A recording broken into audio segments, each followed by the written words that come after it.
Okay, good evening, USA, International, Canada, Long Island, aka Strong Island, plus the five spots of Brooklyn, Bronx, Manhattan, Staten Island, and Queens.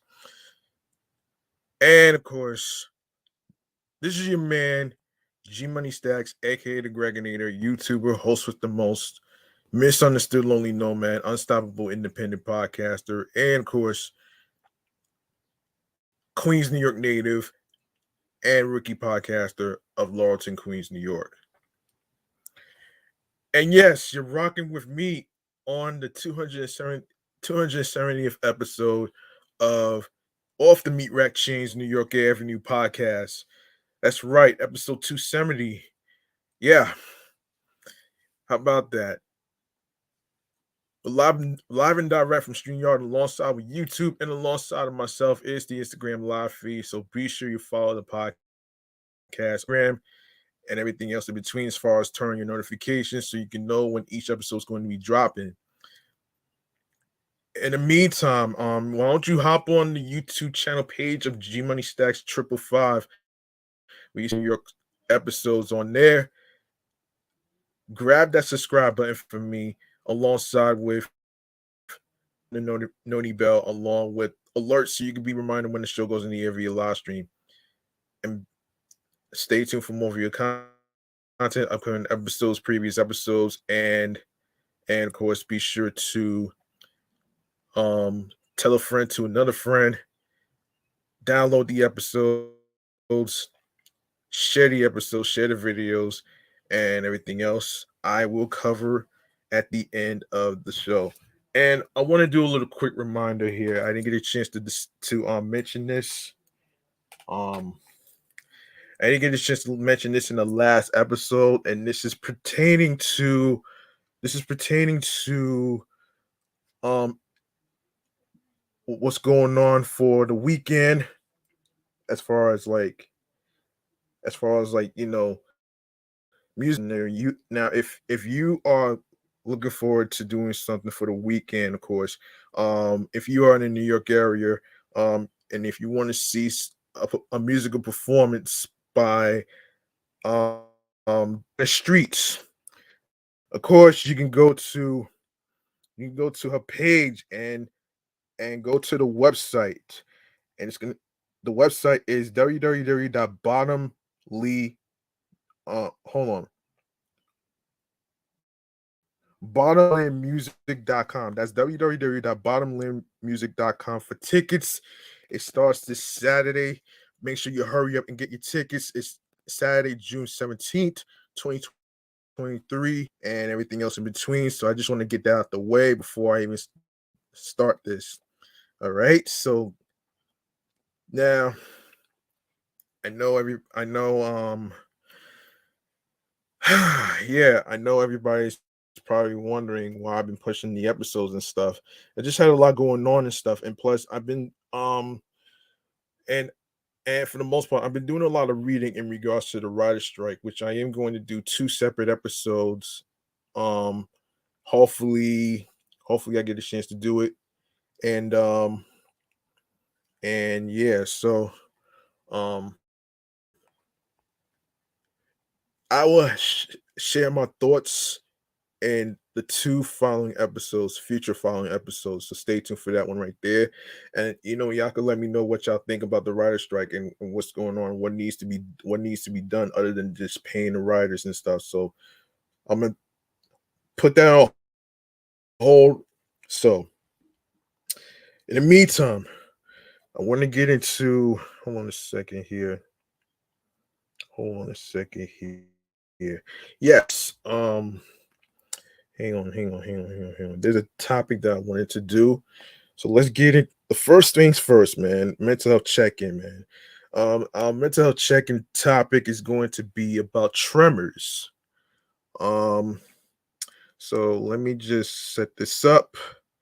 Many of you probably familiar with tremors, so I'm going to get into it with you folks right here, um, and everything in between.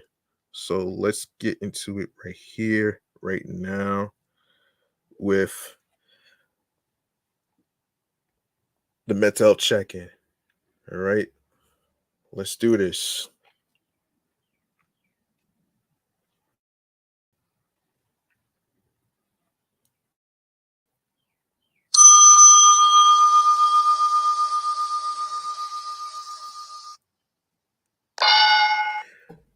Yes, tremors.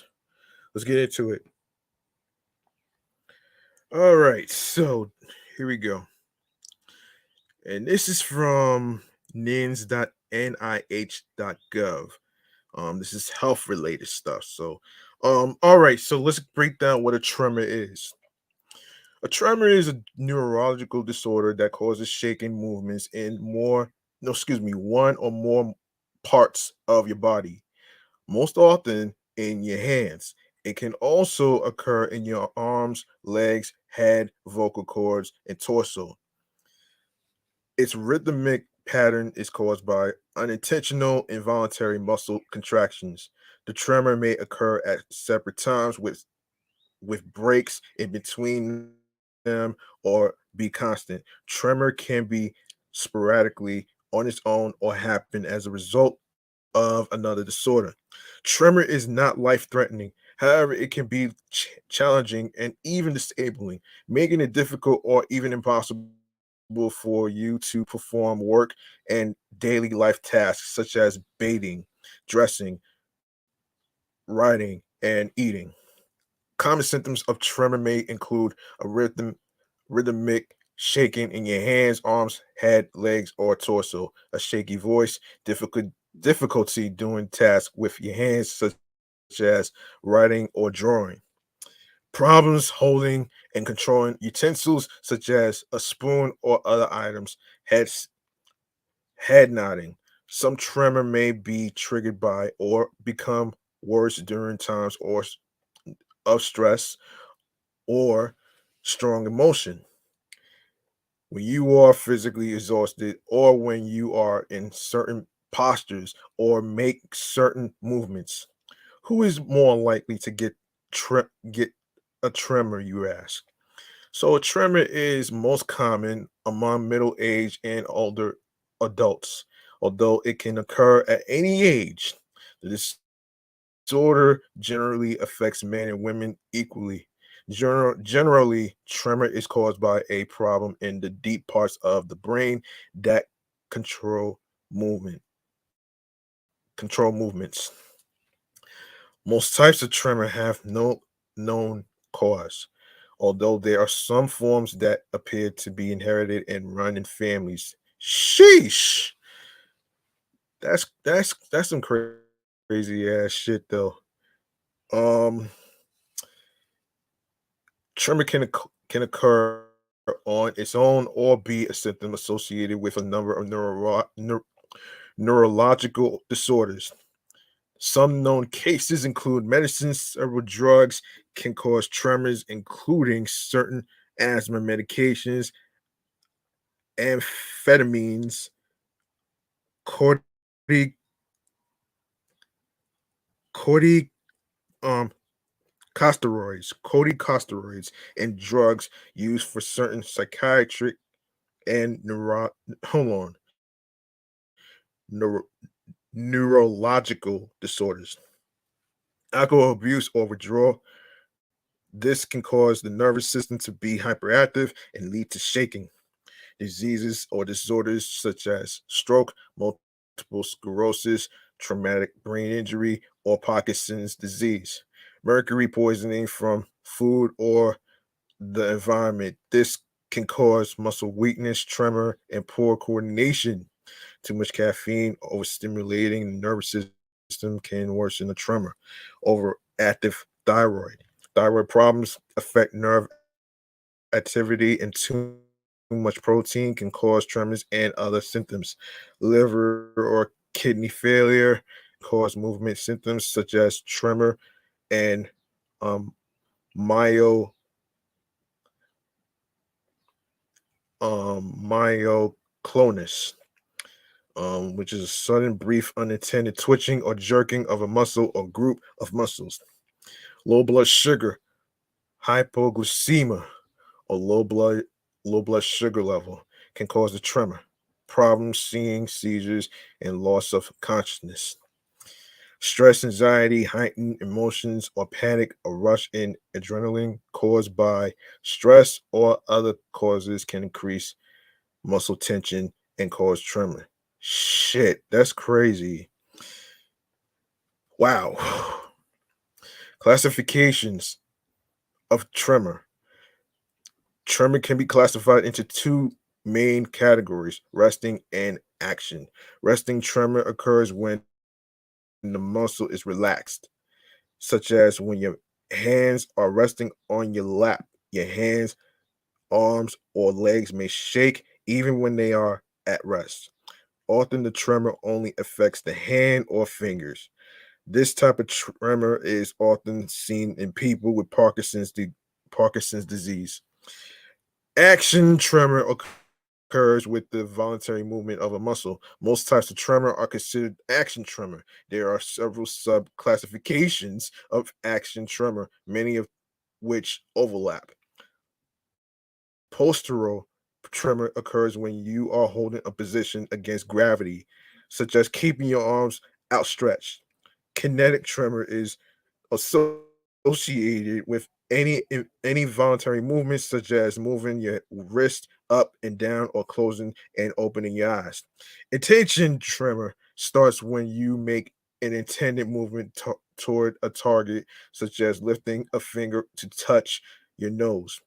Task specific tremor only appears when you are performing high skilled, goal oriented tasks such as handwriting or speaking. Um, Isometric tremor occurs during a voluntary muscle contraction that is not accompanied by any movements, such as when you are holding a heavy book in the same position. Categories of tremor. Tremor is most commonly classified by its appearance and cause or origin. There are more than 20 types of tremor, and some of the most common forms include the following: essential tremor. Essential tremor is one of the most common movement disorders. Its key factor is tremor in both hands and arms during action when standing still. It also may affect your head and voice and how you walk. Although the tremor can start at any age, it most often initially appears during adolescence or in middle age, um, between ages 40 and 50, unfortunately. It can be mild and stay the same or slowly get worse. The exact cause of essential tremor is unknown. Studies show essential tremor is accompanied by a mild degeneration of the cerebellum, which is the part of your brain that controls movement. About 50% of the cases are essential tremor are thought to be caused by a genetic risk factor. Um, Referred to as familial tremor. Children of a parent who has familial tremor have greater risk of inheriting the condition. Familial forms of essential tremor often appear early in life. Um, the stomach tremor occurs in people are affected by dystonia, a movement disorder where incorrect messages from the brain cause muscles to be overactive, resulting in abnormal postures or sustained unwanted movements. Dystonic tremor usually appears in young or middle-aged adults and can affect any muscle in the body. Symptoms may sometimes be relieved by complete relaxation, or the severity may be reduced by touching the affected body part or muscle. S- Um, cer- cer- Cerebellar tremor is typically a slow, easily visible tremor of the arms, legs, hands, or feet that occurs at the end of a purposeful movement, such as pressing a button. It is caused by damage to the cerebellum and its pathways to other brain regions, often from a stroke or tumor, injury from a disease or an inherited disorder, or from chronic damage due to alcoholism. Psychogenic tremor, um, also known as functional tremor, can appear as any form of tremor. Its symptoms may vary, but often start and stop suddenly and may affect all body parts. The tremor increases in times of stress and decreases or disappears when you are distracted. Um, Let me see. Yeah, physiologic tremor. Everyone has physiologic tremor. It is rarely visible to the eye and typically involves a fine shaking of both of the hands and also the fingers. Um, yes, also the thing. It is not considered a disease, but is a normal human phenomenon that is the result of physical properties in the body. Um, for example, rhythmic, rhythmic, rhythmic, rhythmical activities, um, such as heartbeat and muscle activation. Enhanced physiologic tremor is a more noticeable case of physiologic tremor that can be easily seen. It is generally, excuse me, um, caused by a neurological disease, but by reaction to certain things, um, alcohol withdrawal, or medical conditions, including an overactive thyroid and hypoglycemia. It is usually reversible once the cause is corrected. Of course, Parkinson, Parkinson, Parkinsonian tremor, Parkinson, Parkinsonian tremor is common and one of the first signs of Parkinson's disease. Although not all people with Parkinson's disease have tremor, its shaking is most noticeable when the hands are at rest and may look as if someone's trying to pull a pill between the thumb and a finger. Parkinson's tremor may also affect the chin, lips, face, and legs. The tremor may initially appear in only one limb or on just one side of the body, but may spread to both sides as the disease progresses. The tremor is often made worse by stress or strong emotions. Um, Orthostatic tremor is a rare disorder characterized by rapid muscle contractions in the legs that occur when you stand up. The tremor is usually relieved when you sit or walk. Standing may make you feel unsteady or unbalanced, causing you to immediately try to sit or walk. Because the tremor has such a high frequency, it may not be visible to the naked eye, but can be felt by touching the thighs or calves, or can be detected by a doctor examining the muscles with a stethoscope. In some cases, the tremor can become more severe over time. The cause of orthostatic tremor is unknown, and many doctors don't understand the condition. Damn, isn't that crazy? Isn't that crazy? Um, isn't that crazy? Hold on. How is tremor diagnosed and treated? Diagnosing tremor, your doctor will perform a physical exam and review your medical history. Your doctor may also order a neurological exam, which would test muscle strength and reflexes, muscle tone, balance, and speech, and evaluate whether the tremor occurs when the muscles are at rest or in action, the location of the tremor on the body, and if it occurs on one or both sides of the body. Uh, the appearance of the um, tremor frequency and visibility. Give me 1 second, folks.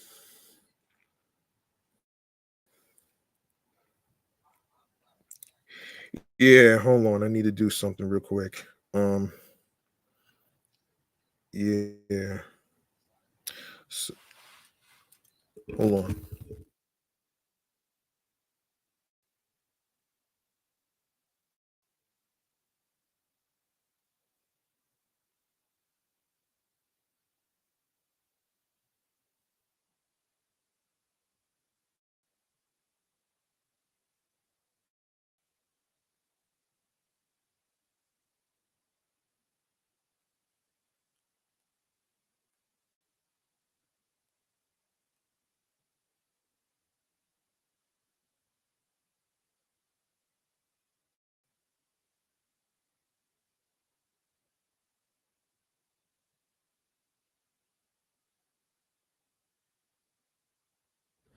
Hey, sorry about that, folks. I had to do something real quick. Sorry about that. Anyway, let me keep going here. So, you may also be asked to give blood or urine samples to rule out certain medications or other contributing factors to your tremor. Diagnostic imaging may help determine if the tremor is the result of damage in the brain. An electromyogram, which measures involuntary muscle activity and muscle response to nerve stimulation, may identify muscle or nerve problems. Additional tests may be administered to determine any functional limitations, such as difficulty with handwriting or the ability to hold a fork or cup. You may be asked to perform a series of tasks or exercises, such as placing the finger on the tip of their nose or drawing a spiral. Treating a tremor. Although there's no cure for most forms of tremors, treatments are available to help manage symptoms. In some cases, your symptoms may be mild enough that they do not need treating. Treating any underlying health condition can sometimes cure or reduce your tremor. Medications can slow tremor. Some medications commonly used to treat tremor include beta blocking drugs are normally used to treat high blood pressure but can treat essential tremor and other types of action tremor in some people. Anti-seizure medications can be effective in people with essential tremor who do not respond to beta blockers. However, it is important to note that some anti-seizure medications can cause a tremor. Tranquilizers may be prescribed to temporarily help some people with tremor. However, medications can negatively affect sleep, concentration, and coordination, and there may be the chance of physical dependence on the medication and withdrawal symptoms when stopped abruptly. Parkinson's disease medication, um, levodopa, levodopa, um, carbidopa are used to treat movement issues and tremor associated with Parkinson's disease. Um, botulism, bot, hold on, botulinum injections can treat almost all types of tremor and are especially useful for head tremor and dystonic tremor. Although botulinum toxin injections can improve tremor for roughly 3 months at a time, they can also cause muscle weakness and difficulty swallowing in some instances. Focus ultrasound.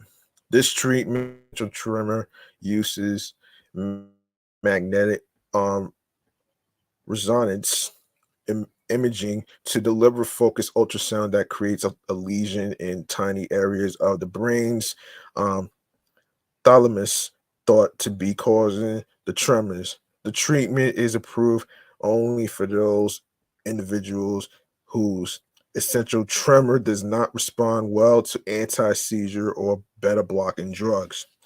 Surgical procedures may be performed when tremor does not respond to drug therapies or severely impacts daily life.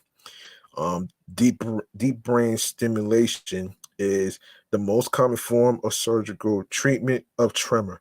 This effective low risk treatment uses surgically implanted electrodes to send high frequency electrical signals to the thalamus, the deep structure of the brain that coordinates and controls some involuntary movements.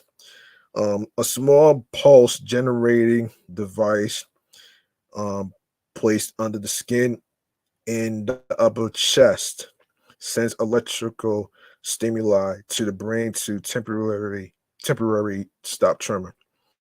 DBS is currently used to treat Parkinsonian tremor, essential tremor, and dystonia. Radiofrequency ablation uses a radio wave to generate an electric current that heats up a nerve and disrupts its signaling ability for typically 6 or more months. It is usually performed on only one side of the brain to tremor on the opposite side of the body. Self care or lifestyle changes.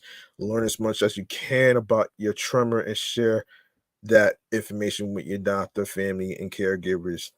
Certain lifestyles can certain lifestyle changes and techniques may provide some relief if you have mild to moderate tremor. Physical speech, language, and occupational therapy may help you control tremor and meet daily challenges caused by the tremor. Eliminate or reduce caffeine, alcohol, or certain medications that can cause or worsen your tremor. Talk with your doctor or therapist about assistive tools such as special plates, spoons, or heavier utensils that can lessen tremor or make it easier to eat. Take your medications on time, reduce stress or stressful situations that can aggravate your tremor. Wear clothes that make it easier to dress, such as those that use Velcro instead of buttons. Also, consider slip on or no tie shoes with Velcro closures. Get enough sleep. Some tremors worsen when you are tired or sleepy. You may need to adjust your work schedule or physical activity to prevent fatigue and get restful sleep. What are the latest updates on tremor? The National Institute of Neurological Disorders and Stroke, a component of the National Institutes of Health, the leading supporter of biomedical research in the world, is the primary federal funding agency on tremor and other neurological disorders. Researchers are working to better understand the underlying brain functions that cause tremor, identify the genetic factors that make individuals more susceptible to the disorder, and develop new and better treatment options. Identify brain functioning and disease makers. Um, NINS researchers are using non-invasive neuroimaging techniques to identify structural and functional changes in the brain by developing sensitive and specific markers for movement disorders such as Parkinson's disease and essential tremor. Researchers can track changes as each disease progresses. Other researchers are using functional magnetic renaissance no or resonance, imaging technology to better understand normal and diseased brain circuit functions and associated motor behaviors. Scientists hope to design therapies that can restore normal brain circuit function in diseases such as Parkinson's disease and tremor. Genetic discoveries. Essential tremor may have a strong genetic component affecting multiple generations of families. NINS researchers are doing this genetic work to identify susceptibility genes for familial early onset before age 40 essential tremor. Researchers are focusing on multi generational early tremor onset families to better detect linkages. Additionally, NINS scientists are researching the impact of genetic abnormalities on the development of essential tremor, medications, and other treatment methods. Medications are effective in about 50% of individuals with with tremor. Um, in order to develop assistive and rehabilitative tremor suppressing devices for people with essential tremor. Researchers are exploring where and how to minimize or suppress while still your allowing for voluntary movement. Excuse me. Many people will with essential tremor respond to ethanol. However, it is not clear why or how. NINS researchers are studying the impact of ethanol on tremor to determine the correct dosage amount and its physiological impact on the brain and whether other medications without the side effects or ethanol can be effective. Other um, NIH researchers hope to identify the source of essential tremor, study the effects of currently available tremor suppressing drugs on the brain, and develop more targeted and effective therapies. How can I or my loved ones help improve care for people with tremor? Considering participating in a clinical trial or clinicians and scientists can learn more about tremor and related disorders. Clinic Clinical research uses human volunteers to help researchers learn more about a disorder and perhaps find better ways to safely detect, treat, or prevent disease. All types of volunteers um, are needed. Those who are healthy or may have an illness or disease of all different ages, sexes, races, and ethnicities to ensure that study results apply to as many people as possible, and that treatments will be safe and effective for everyone who will use them. For more information about participating in clinical research, visit NIH Clinical Research Trials and you. Learn about clinical trials currently looking for people with tremor at clinicaltrials.gov. Now, where can I find more information about tremor? Of course, the following resources may provide information about tremor. Of course, there's the Diane Shaddocks Foundation for Essential Tremor. The phone number is 803-761-2860. HopeNet is 804-754-4455. International Essential Tremor Foundation, 913-341-3880 or 888-367-3667. And there you have it. That was your mental health check-in topic about tremors. And as far as how I'm doing mentally, physically, and spiritually, mentally, I am trying to get better overall. I'm trying to get better overall and stuff like that. So there you have it right there. Hold on a sec.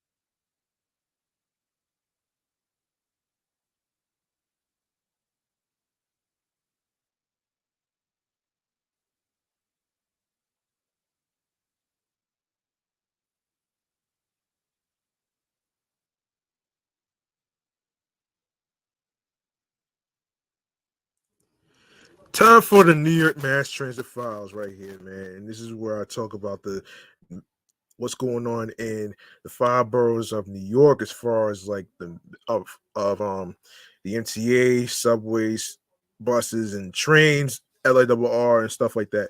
But this one in particular, you're gonna want to listen to this though, man. But here it is, right here.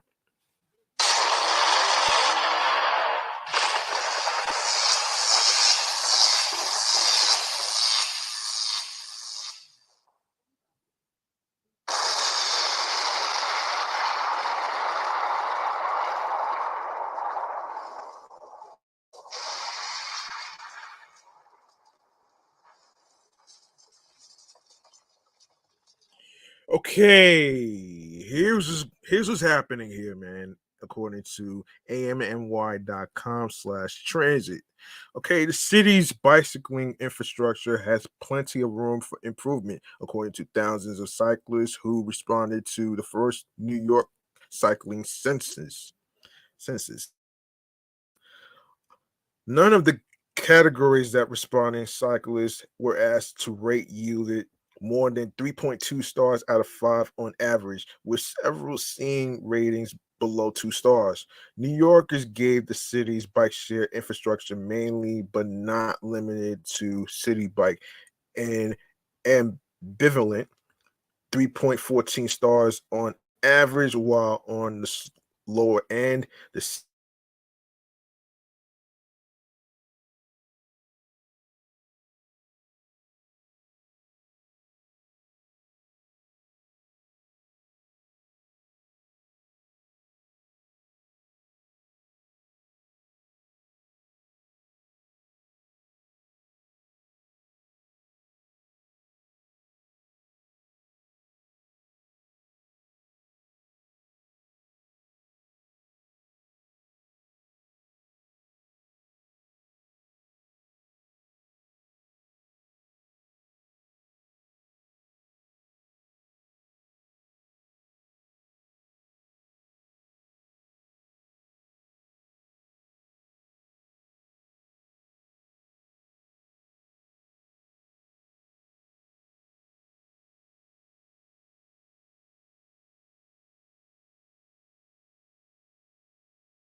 Sorry about that, folks. Had a little difficulty with my Wi-Fi.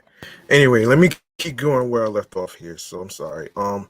The census administered by consultant firm Urban Cycling Solutions and CUNY's University Transportation Research Center and funded by the New York State Energy Research and Development Authority got responses from over 13,700 New Yorkers in all 62 of states counties, with the highest number of responses coming from Brooklyn, Manhattan, and Queens.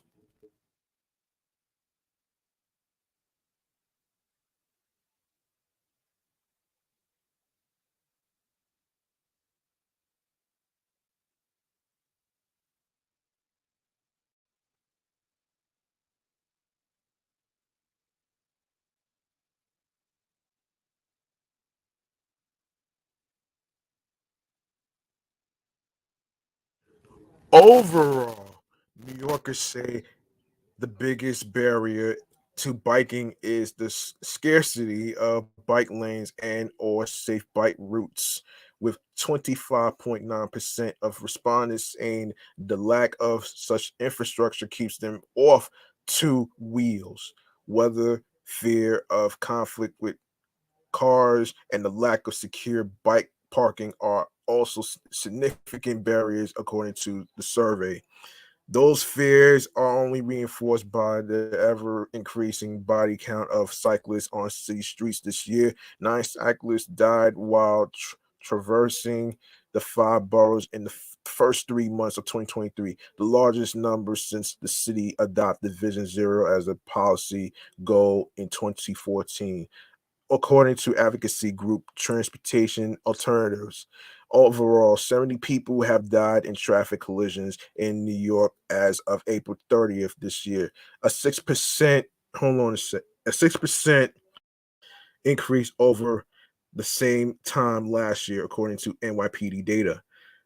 End quote, the results should surprise no one, with the body count we're seeing this year already for cyclist fatalities, said John Orcutt, advocacy director at Bike New York and a former city official who helped peer review the survey data. The reasons New Yorkers choose to bike include getting exercise, mental health and wellness, shortened commutes, um, reduce carbon footprints, cost effectiveness, and good old fashioned fun. The Adams administration has made it a public policy priority to get as many people out of cars and onto bikes or public transit as possible amid slamdemic era spike in auto ownership in the Big Apple, but most of the city's bike lanes remain unprotected and vulnerable to motor vehicle traffic, and the administration failed to build a legally mandated 30 miles of new protected bike lanes last year. Even when the bike lanes are beautiful and well designed, exactly what you want. There's cars and trucks in them all the time, or cut noted. Bike infrastructure is also most concentrated in wider, wealthier areas of the city, highlighting a shortcoming of the study and the cycling advocacy community writ large. Nearly 80% of the census respondents were white, 60% were male, and 43% make over $100,000 annually. Wow. Wow.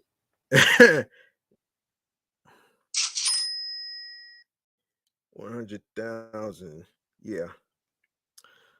And the city, the city's Department of Transportation claims it is on track to build a record of miles of protected bike lanes this year. Last month, Mayor Eric Adams proposed in uh his Plan NYC sustainability report to build thousands of new secure bike parking spots starting in 2025, aiming to deter the widespread and underreported issue of bike theft.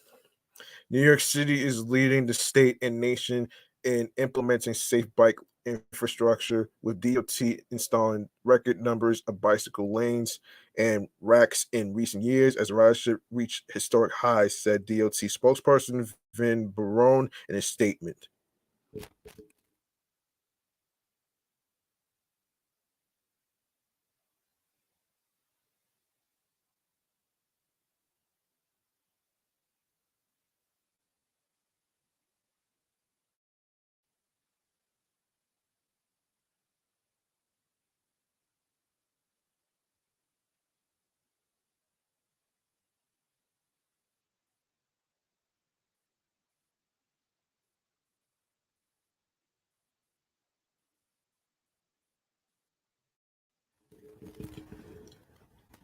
Last year, we recorded more cyclists than ever over the East River bridges in Midtown Manhattan, and we're committed to fostering that growth with new education initiatives, innovative street redesigns, and improved parking access based on input from survey takers. The report delineates numerous opportunities for the city and state to improve the cycling experience.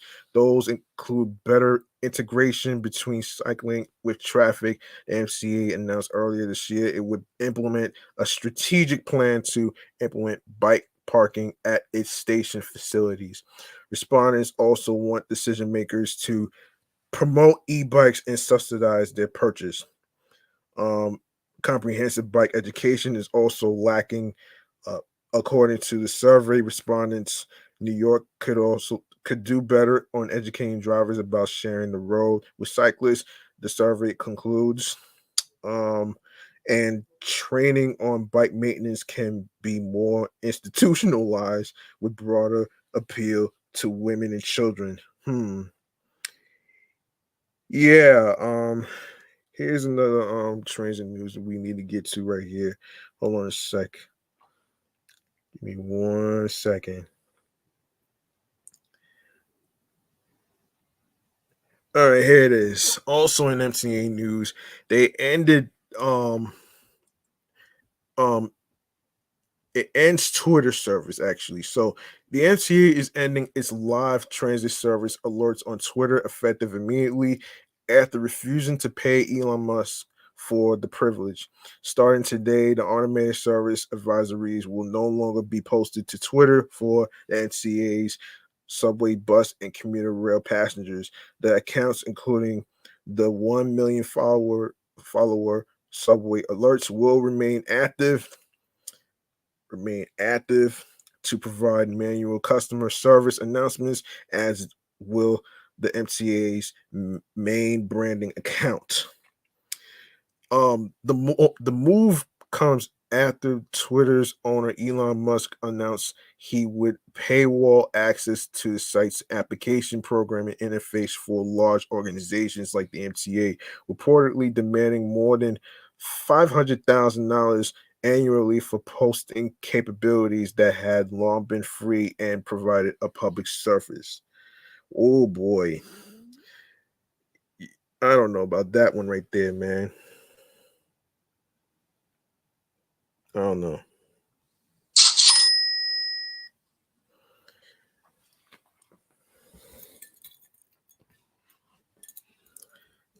And Sneaking easy, sneak shout outs to you. Okay, so let's see. Let's see where we left off here.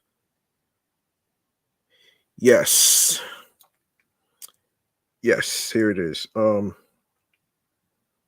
it is. The MTA's chief customer officer, Shanifa Rivera. No, excuse me, Riera, excuse me, said the fiscally beleaguered MTA would not pay the social media platform to post public information, and opined that the platform can no longer be counted on as reliable. She further noted the various other points where riders can obtain information on delays, issues, and snags on their commute. The MTA does not pay tech platforms to publish service information and has built redundant tools that provide service alerts in real time. Those include the My MTA and Train Time apps. The MTA's homepage at mta.info, email alerts, and text messages said Riera. Service alerts are also available on thousands of screens in stations, on trains, and in buses. The MTA has terminated posting service information to Twitter effective immediately as a reliability of the platform can no longer be granted. Um, the move comes after the world's second richest human removed legacy blue verification check marks on Twitter, eliminating what had previously been a tool to verify a notable user's identity and instead providing a check to anyone who pays $8. Yeah, right. Yeah, right. Like anybody's gonna be paying for a social media platform, man. To me, that shit is so fucking shady and it's just so dumb. You know what I mean? That's just so fucking dumb to me. That's very dumb, man. And believe it or not, I wouldn't be caught dead doing that shit. Yeah, you get the picture, man. Um, you get the damn picture. Let's see what else we have to talk about here, man. Okay, let me see. Okay, I'm not even gonna. I'm going to actually save that thing, man. Anyway, Beth Beyond. So let's get into let's get into another segment involving wild, crazy, wild, crazy, fun topics, and we're gonna start with a tornado, and then head on, t- we'll head on to Bed Bath and Beyond. All right, so here it is, right here. Here it is, right here, man.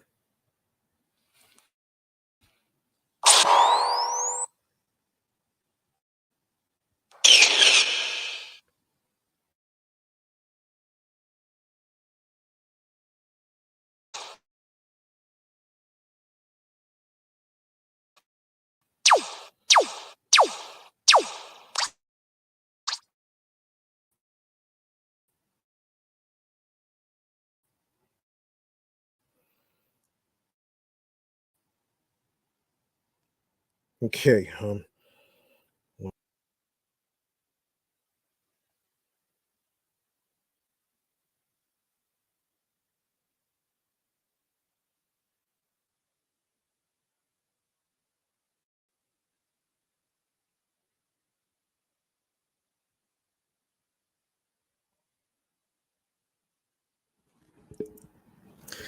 yeah, sorry about that.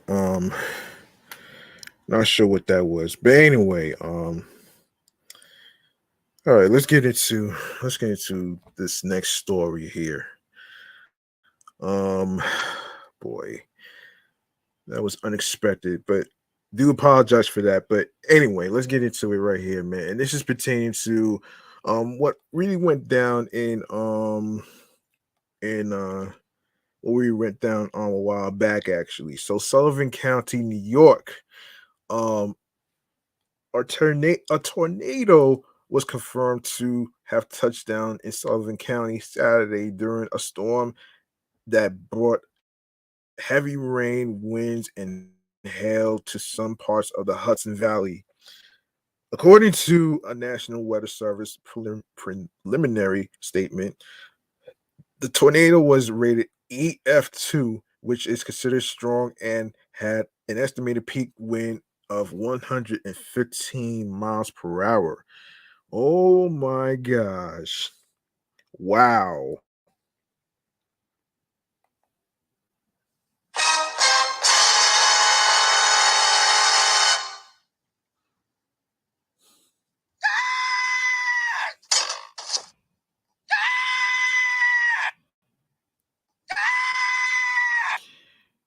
All right, 1 second, 1 second, 1 second, 1 second.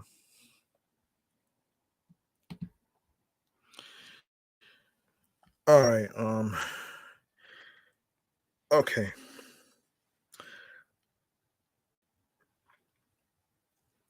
It touched down at 6:38 p.m. Saturday, just north of Jefferson and Sullivan County, and traveled 9.95 miles. The tornado event ended around 7 p.m. at Rockland, Sullivan County, leaving a 300-yard path at its wildest. After the tornado touched down north of Jeffersonville, it traveled along Callicoon Center,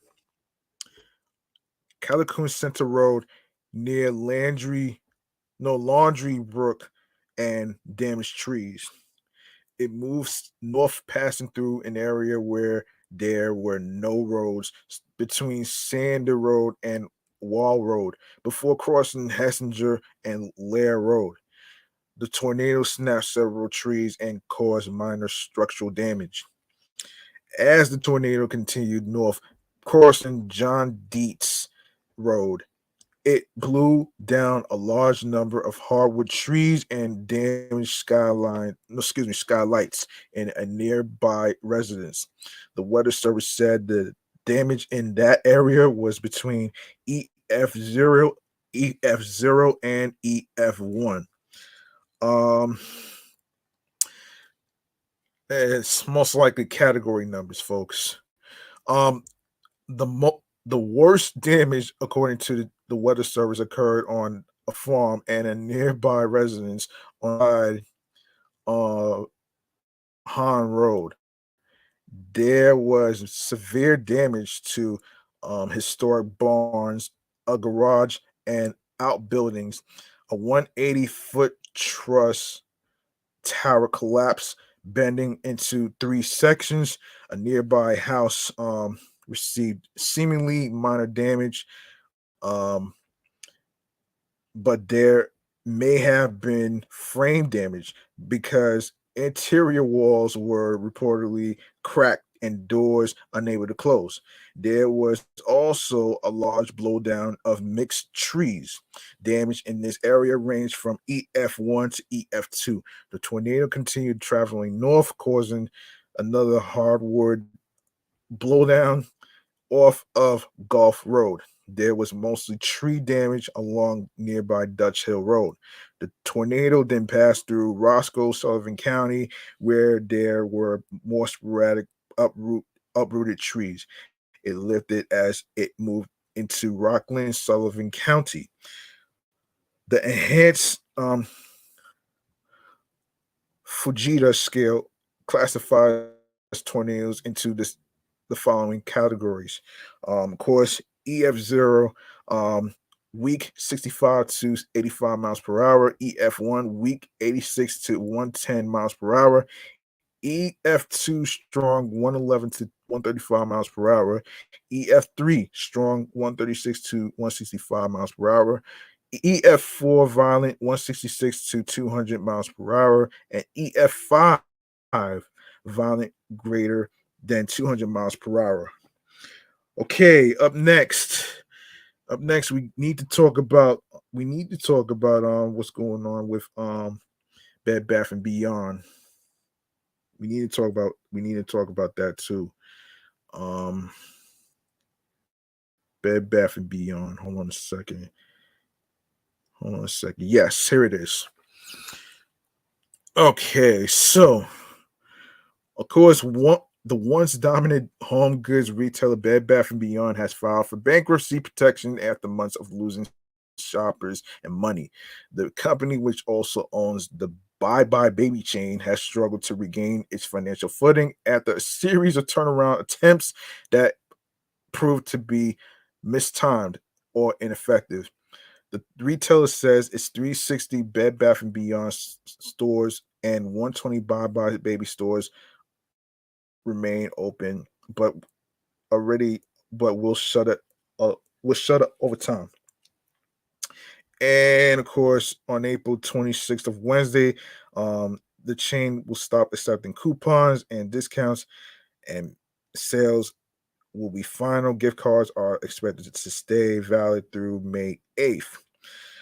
In quote, we appreciate that our customers have trusted us through the most important milestones in their lives, from going to college to getting married and settling into a new home to having a baby. The company said in an email to shoppers on Sunday, we have initiated a process to wind down operations. Oh boy. Yeah, I feel bad for those workers, man. I feel bad for those workers. That's gotta hurt, man. For real.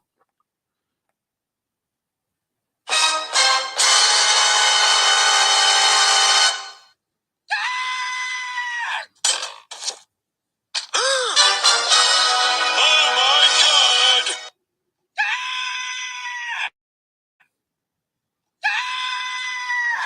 Yeah, that yeah, that part too. Since first warning, hold on a second here.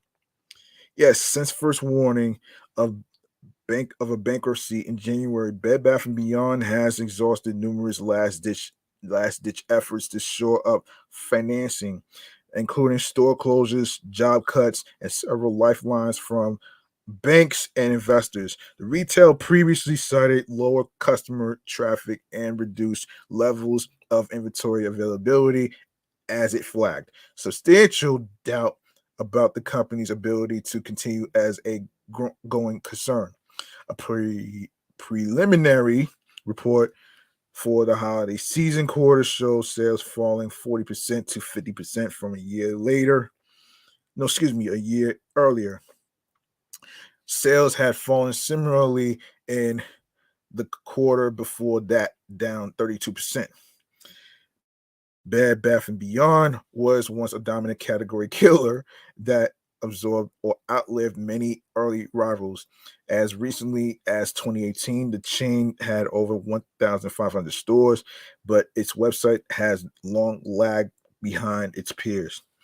A few roller coaster years finally tipped the retailer into bankruptcy. During the slamdemic, the chain missed out on the historic home goods shopping boom because it was in the middle of an overhaul that involved replacing big name brands with more profitable private brands. The strategy exasperated the industry wide supply chain crisis, leaving top products like KitchenAid mixers missing from Bed Bath shelves.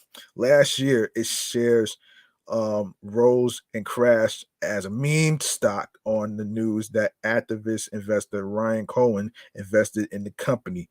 He shook up corporate leadership and then cashed out of his bet with a tidy profit. Then came hundreds of store closures, sweeping layoffs, and news of the shocking death of the company's financial chief. Suppliers hesitated about sending more stuff to Bed Bath and Beyond, worried they wouldn't get paid. Late last summer, the company had secured financing to propel it through the holiday shopping season, but lackluster sales led to waning enthusiasm from creditors in a trickier economic environment. In January, the chain defaulted on some of its loans, prompting those lenders to cut off its credit. The company began striking last chance deals to stay afloat, selling more shares, asking landlords for breaks on rent, and even having another company pay for its merchandise. In mid April, its stock price sank to 24 cents. Launched in the 1970s as a single store in New Jersey, Bed Bath and Beyond seemed unstoppable even through the Great Recession, as it outlived its main rival, Linens and Things, and later bought Bye Bye Baby, War Market, and online retailer One Kings Lane. Shoppers flocked to Bed Bath and Beyond for a treasure hunt like stroll through aisles, stacked floors to ceiling with trash cans, um, kitchen gadgets, shower caddies, and bedding. Its its blue, never expiring 20% off coupon became such a cultural staple that it's frequently sold on eBay. Okay, we got another issue we got to talk about here involving lifeguard shortages. Yes. Okay, lifeguard shortages. That's crazy. Okay, so Axios.com is the website. A national lifeguard shortage will keep thousands of pools across the country, closed or operating with reduced hours for the third summer in a row. Why it matters? Memorial Day weekend is considered the official start of swimming season. Experts tell Axios they worry the shortage will mean a higher chance of drownings and pool injuries. About a third of more than 309,000 public pools are affected by the shortage, per estimates from the American Lifeguard Association. This doesn't include beaches, water parks, and other venues, which also may have to trim hours, stay closed, or operate with no lifeguard on duty signs. Damn, damn, damn.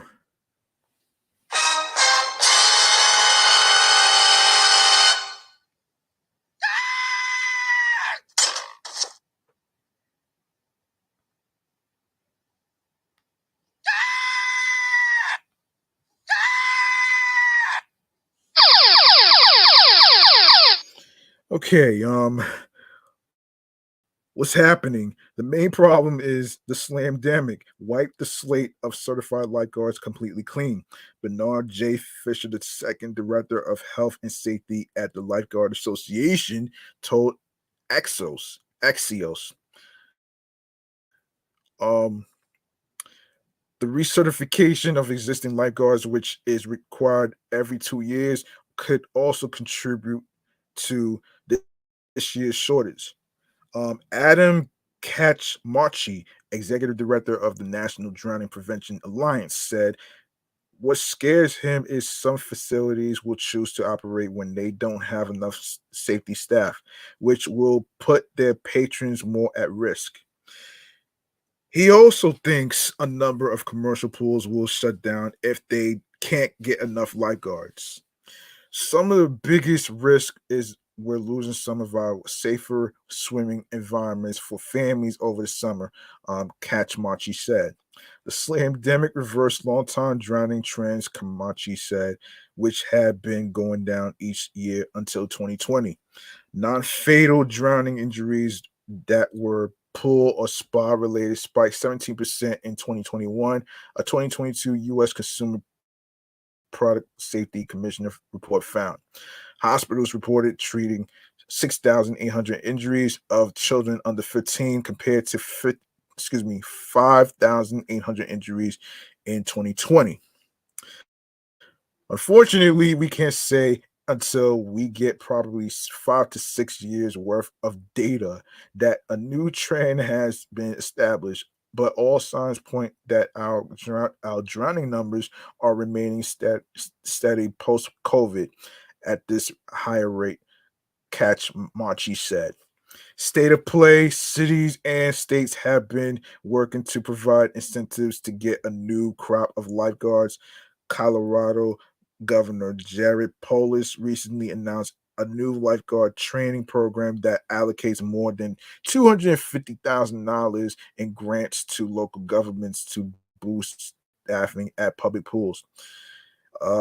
Each city is eligible up to $20,000. Ayana Alvarez reports for Axios Denver. Hmm.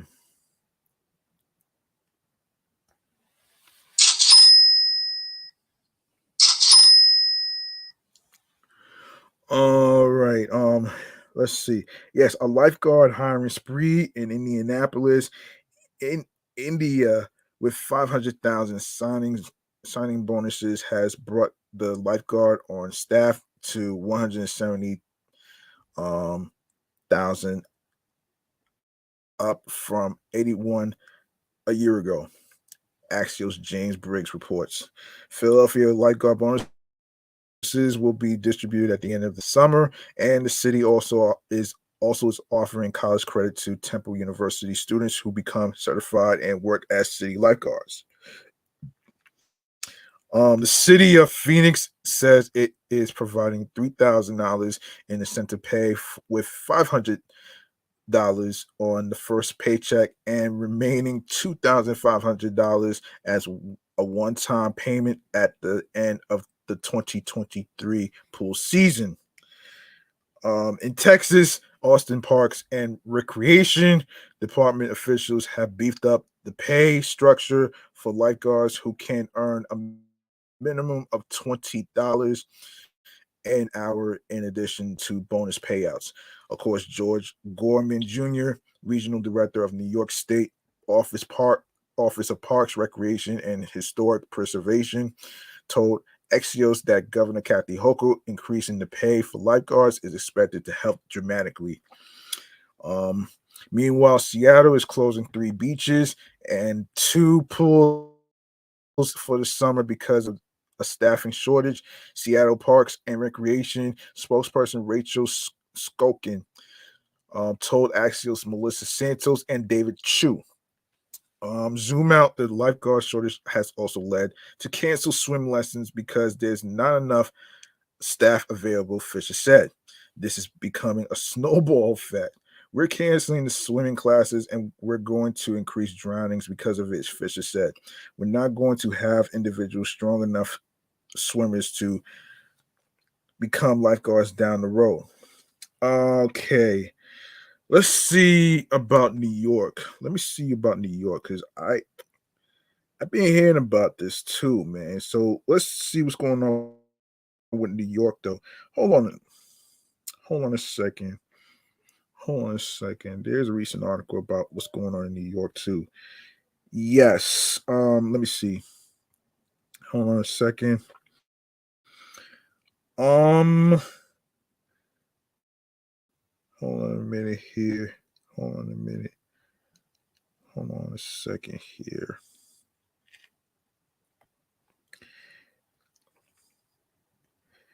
Yes, let's take it to New York, though, man. All right, so let's take it to New York. Okay, so this is from the New York Post, actually. So they need a lifeline of their own. New York City is heading into summer with only a third of the lifeguards it needs to man its scores of public pools and open beaches. An anonymous sign that yet another season of staffing shortages is likely despite a months long recruiting push. Right now, the city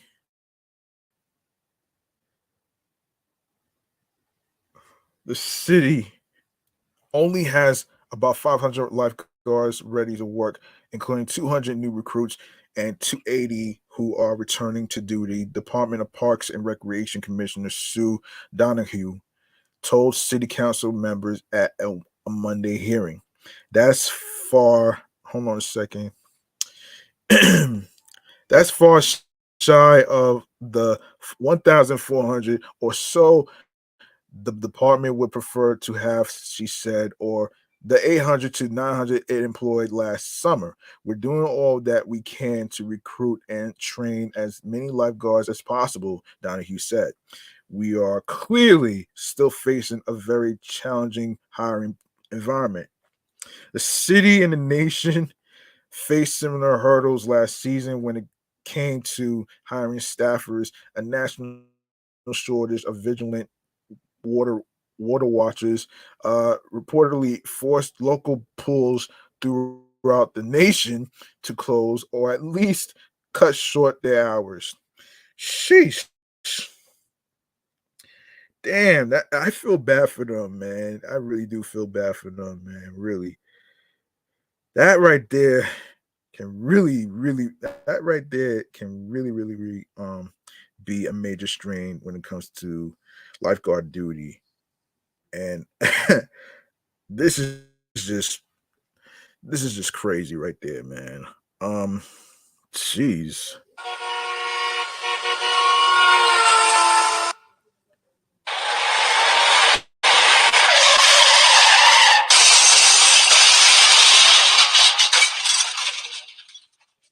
Yeah, that part too, man. All right, so let's see, where was I? Damn it, hold on a minute. Hold on.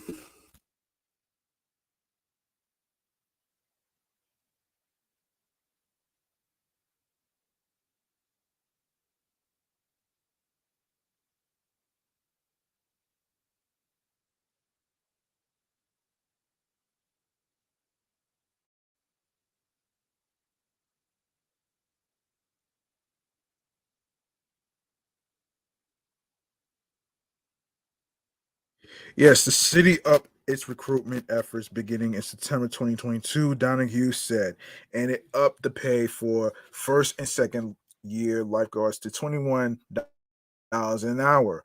But despite the ongoing manpower troubles, the Big Apple was able to um able to, hold on. Yeah, it was able to open all its swimming facilities last year, Donahue said, including its nearly 100 indoor and outdoor pools and 14 miles worth of beaches. City Council Shakir Krishnan called the shortages a crisis during the hearing. Woof, it is a crisis right now, man.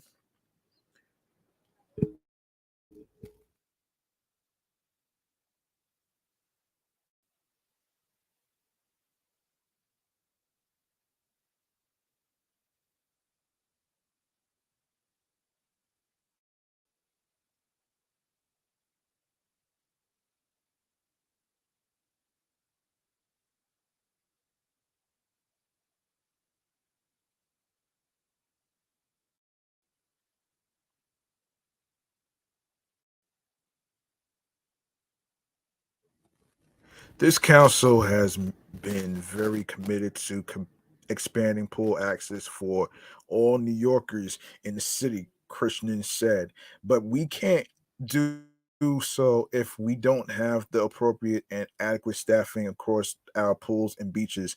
But even with the pay bump and the recruiting drive, the department has had troubling finding the vacant lifeguard spots, he said. And this did sometimes shorten facilities' hours of operation. That's left some New Yorkers worried. Uh, Danzy Phils, a 40-year-old NYPD dispatcher from Crown Heights, Brooklyn, New York, said her 4-year-old daughter takes swimming lessons at the British Swim School in Brooklyn, and she's had trouble finding city swim instructors in the past. The pool I'm at now is expensive, but if I were to find her lessons at a city pool and there's no one to teach her because there's not enough candidates for the job, that's really concerning, Phils told the Post. It's an important job to be a lifeguard, Phils continued. Whether you are at a pool or the beach, you are responsible for kids' lives. And in the summer, it gets really hot. People need the pool and you need the beaches. If you can't hire qualified people to be lifeguards, then you need to pay them more. Well, that's true. That's true.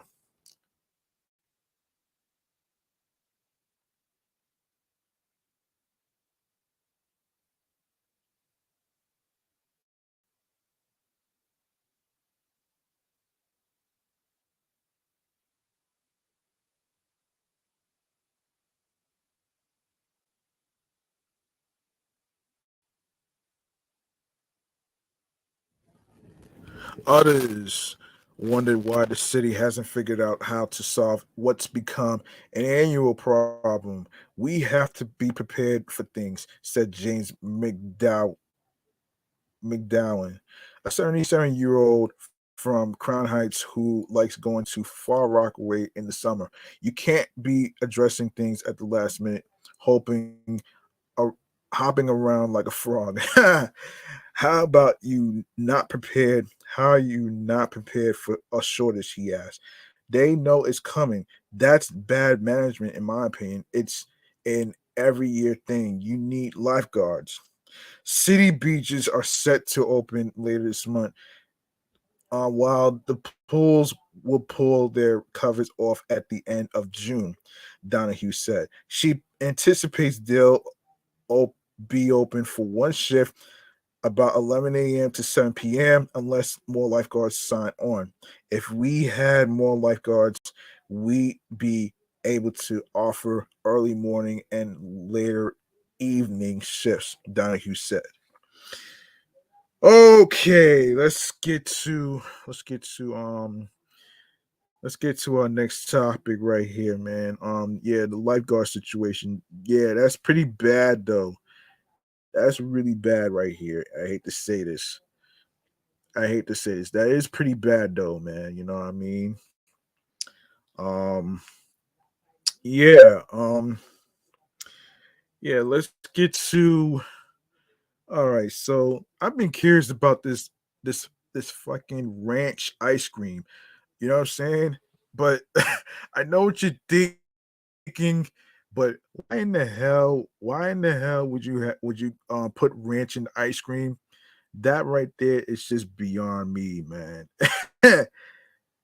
That's just crazy. That's crazy, man. You know what I mean? That's really, really, really crazy right there.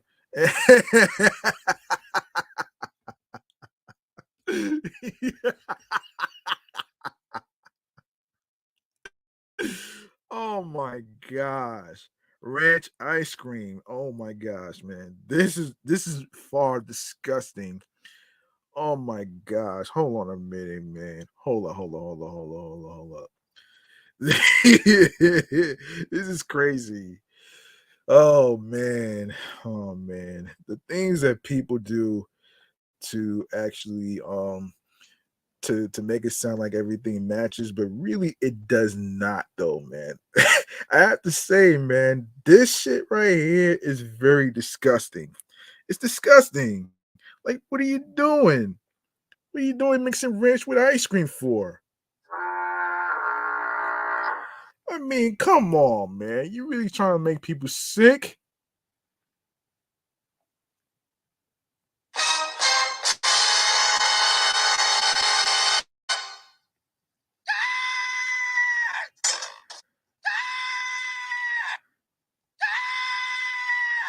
Oh man, oh man, oh man. Yo, I don't know about you, but that right there is not that's not really a good look though, man. Really. That is not a good look. I'm sorry. I'm sorry, but that's not a good look though, man. If you mix ranch with ice cream, I feel bad for you.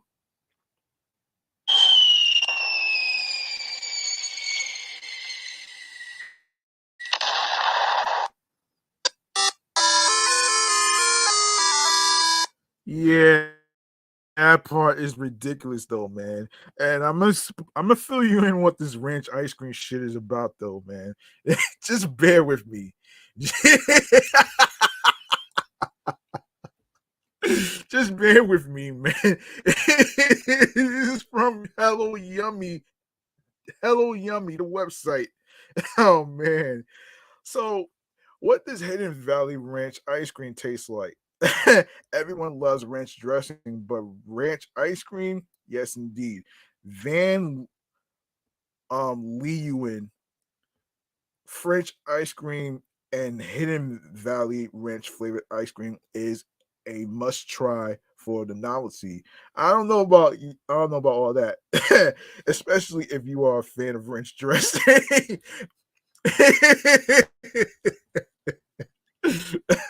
Yeah, this ice cream is a crazy combination. Yeah, probably worse than the time I did an episode in regards to mac and cheese ice cream, which, by the way, I know it's part of dairy, but it doesn't mix, man. Ranch right here with ice cream does not fucking mix. Okay, like what are you doing? This is even more ridiculous than the fucking olive oil with coffee. It's beyond disgusting. I'm sorry, but it's disgusting to me, man. All this shit is like shitty ideas that they can't even come up with, man. Honestly, man, this is disgusting. Come on now, come up with a better idea than this shit. Like, really? Come on. Um,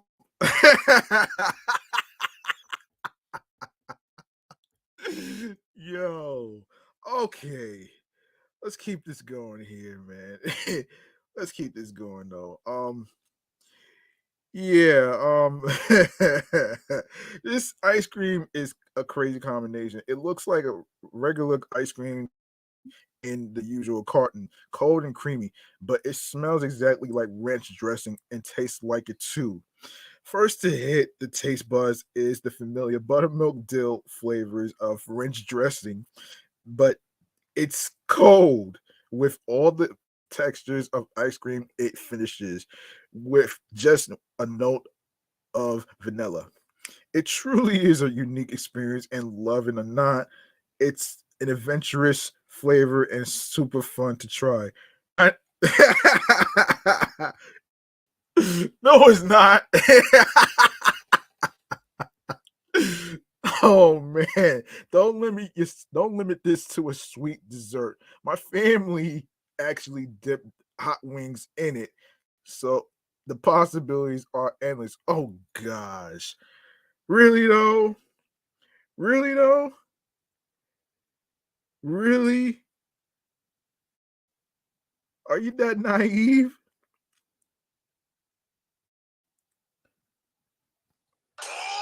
Oh Ridiculous, man. This is ridiculous. I'm sorry, man. I'm sorry. This is ridiculous, man. What the hell, man? Really? Oh shit.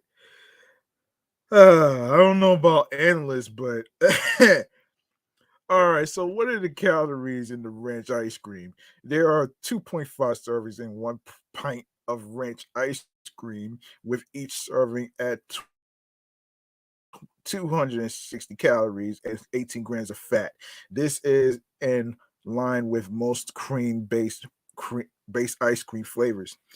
Um, the simple ingredient listed are common for ice cream: cream, milk, sugar, and egg yolks. What is surprising is the addition of onion powder, garlic, and spices and sea salt that adds to the savory ranch flavor. Don't try this at home, folks. I'm not recommending anybody doing this shit too, man. Do not attempt to do this experiment, man. That's just gonna make you sick. Oh man. Um oh my gosh. Anyway, who would enjoy Hidden Valley ice cream? Hidden Valley Ranch ice cream might appeal to adventurous foodies, ranch dressing lovers, and those with a penchant for trying unconventional flavor combinations. Oh my gosh. This unique ice cream could also attract people who enjoy both sweet and savory treats, as well as fans of Hidden Valley products. Where can you buy? Oh my God, where can you buy ranch ice cream? You ask. Of course, you can find the Van Leeuwen created ranch ice cream exclusively at Walmart. Oh nah, man. I wouldn't recommend anybody doing this shit too anyway. So that's just me. How much is the Hidden Valley ice cream? The current price of the as of publication date is $5.23 per pint. How about that though, man? Oh my gosh, this is ridiculous, man. I wouldn't even do this shit though, man. The same way I wouldn't even do this shit. I'm sorry, I would not do this shit. Um, that to me is just not. That's just not. That's not really a good combo right there. So sorry. Um. Okay. All right. So Alicia Keys. Let's go to Alicia Keys for a sec. Actually. Um.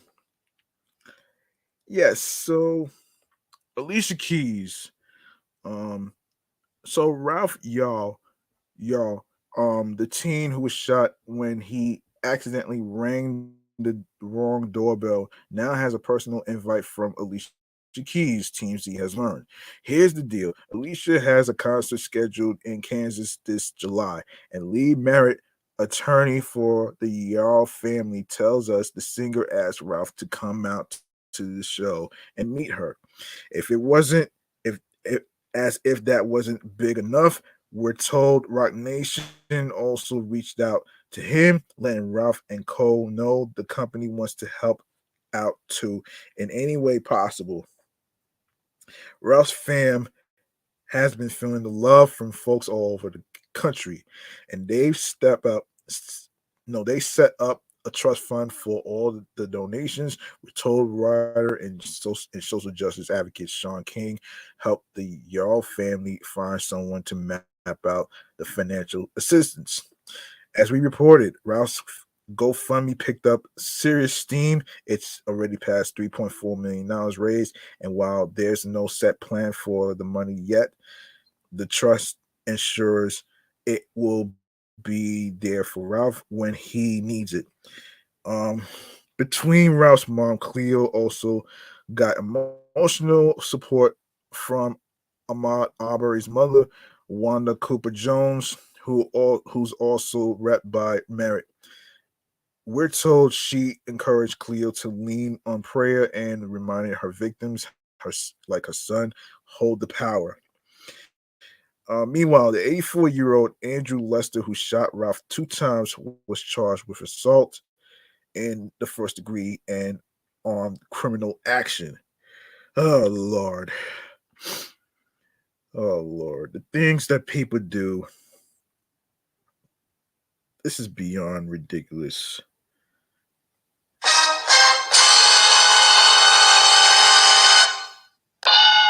Excuse me.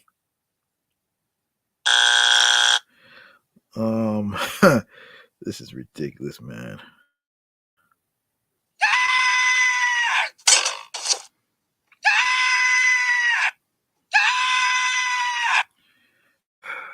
Man, and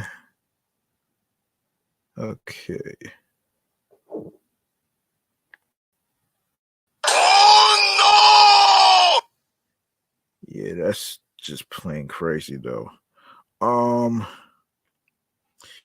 yeah, so so TNZ spoke with Attorney Ben Crump after Lester was charged, and he told us why he thinks the charges don't exactly fit the crime. Well, I don't know about all that, but it does. It kind of does, man. You know what I mean?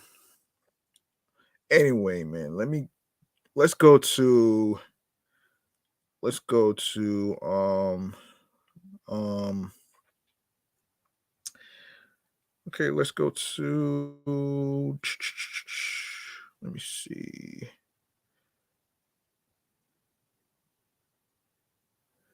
Um Hold on a minute here. Let me just check and see if I have. No, I'm not going to do the Bears on the trampoline. I'm not going to do that one. I'll save that for another time. Oh, a moose. Hold up. Wait a minute here. A moose. Let's get into it right here, man. Okay, so um another crazy surprising news here, man. So now this news.com.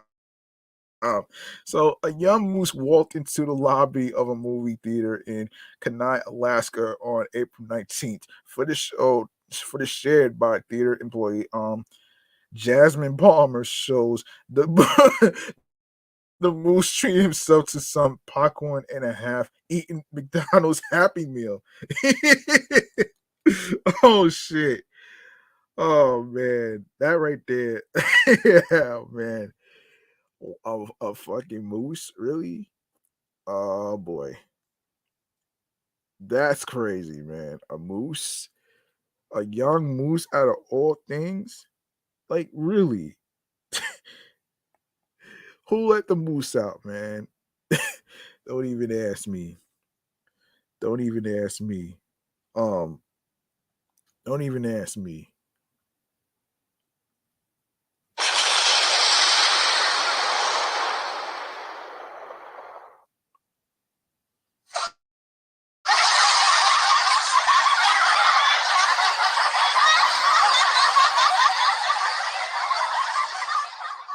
Oh man.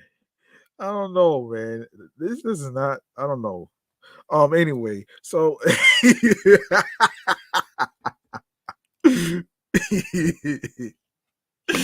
yo, I was super shocked. He smelled the amazing aroma of the popcorn and thought he should have a taste. Palmer later told Storyful, I wasn't raised in Alaska, so I wasn't aware that a baby moose is mostly harmless. But you never know with wildlife animals. It was still a cool experience. Oh my gosh. This is wow. Why? That's the thing I'm not understanding right here. And if you don't know what I'm talking about here, folks, you can also check the video out of a young moose on the let me see. You can check this out on YouTube. This is on YouTube right now. Oh man, this is so crazy, man. Oh man, a young moose. Oh man. Oh man. Oh boy, that's funny. All right. So let's get into some highlights of hip hop and hip hop's best and worst Met Gala 2023. From Hip Hop Wired, let's get to it. Oh man. So the annual Met Gala went down in New York City on Monday, May 1st,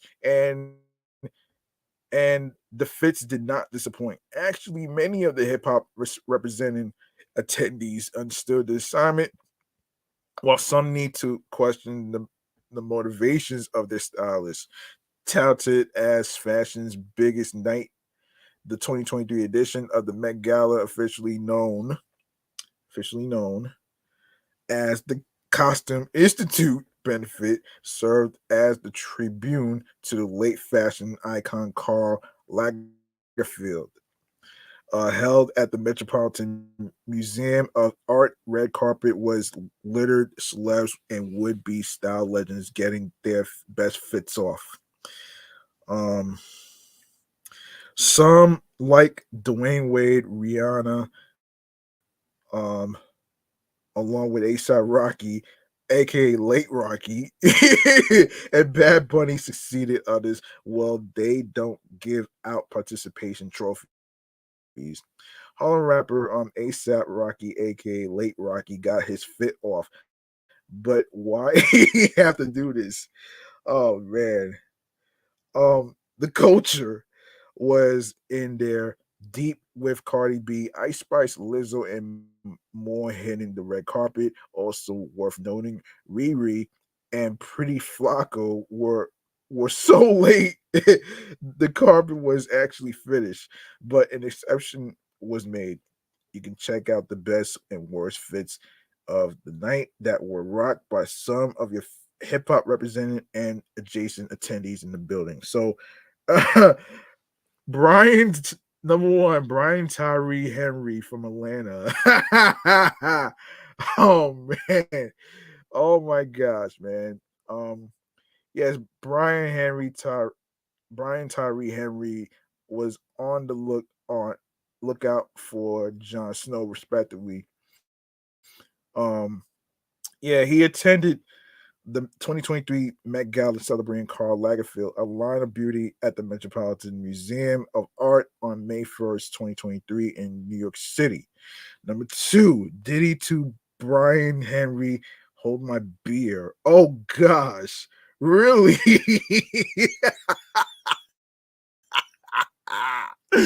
Oh shit. Anyone seen Jon Snow? Diddy attends the 2023. Yeah, Diddy. Oh man. Number 3, Janelle Monae. Apparently, Janelle Monae was in a bikini under there. Janelle Monae attends the 2023 Met Gala celebrating Karl Lagerfeld line of beauty at the Metropolitan. Blah blah blah. And of course, damn, what the hell? What the hell? Wait a minute, I don't even know what that is. But to be to be honest, I don't know what the hell is this damn dress.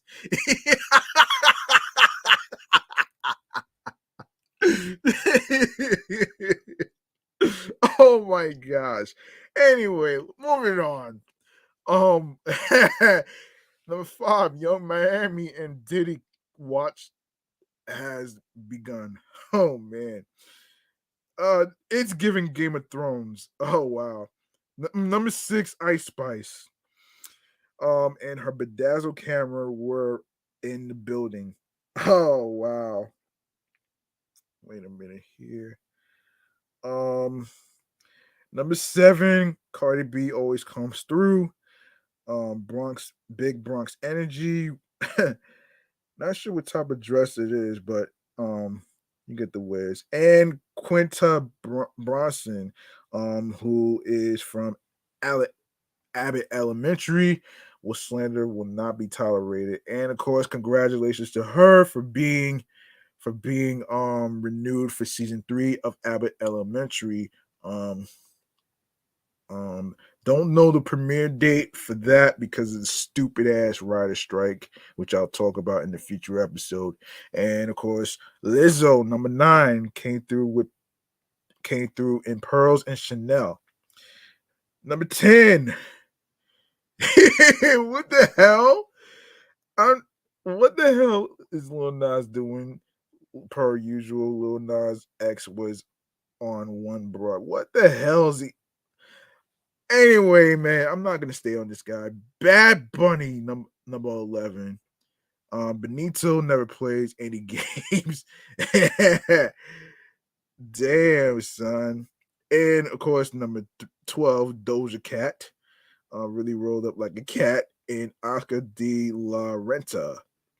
Number 13, Brittany Griner and Cheryl Griner. Um, Home. Yeah, and it looks like she's wearing like a trench coat and and her wife is wearing like a white dress. Okay, so Shy number 14, Shy Gilgius Alexander um gets buckets and gets fits off. Okay, and Rihanna and ASAP Rocky, aka Late Rocky, well, last but certainly not least, this dude is wearing like a fucking. Wait a minute, is that a kilt that Late Rocky's wearing?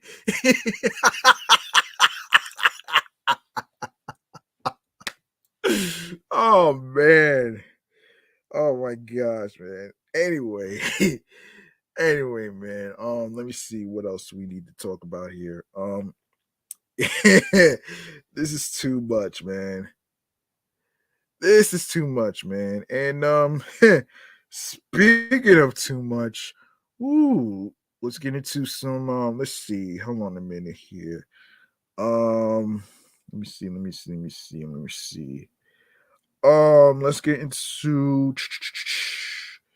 Let's get into some musical acts. Um by Fat Joe, French Montana, Rick Ross, and Busta Rhymes. Let's get into it. Let's get into it. Okay.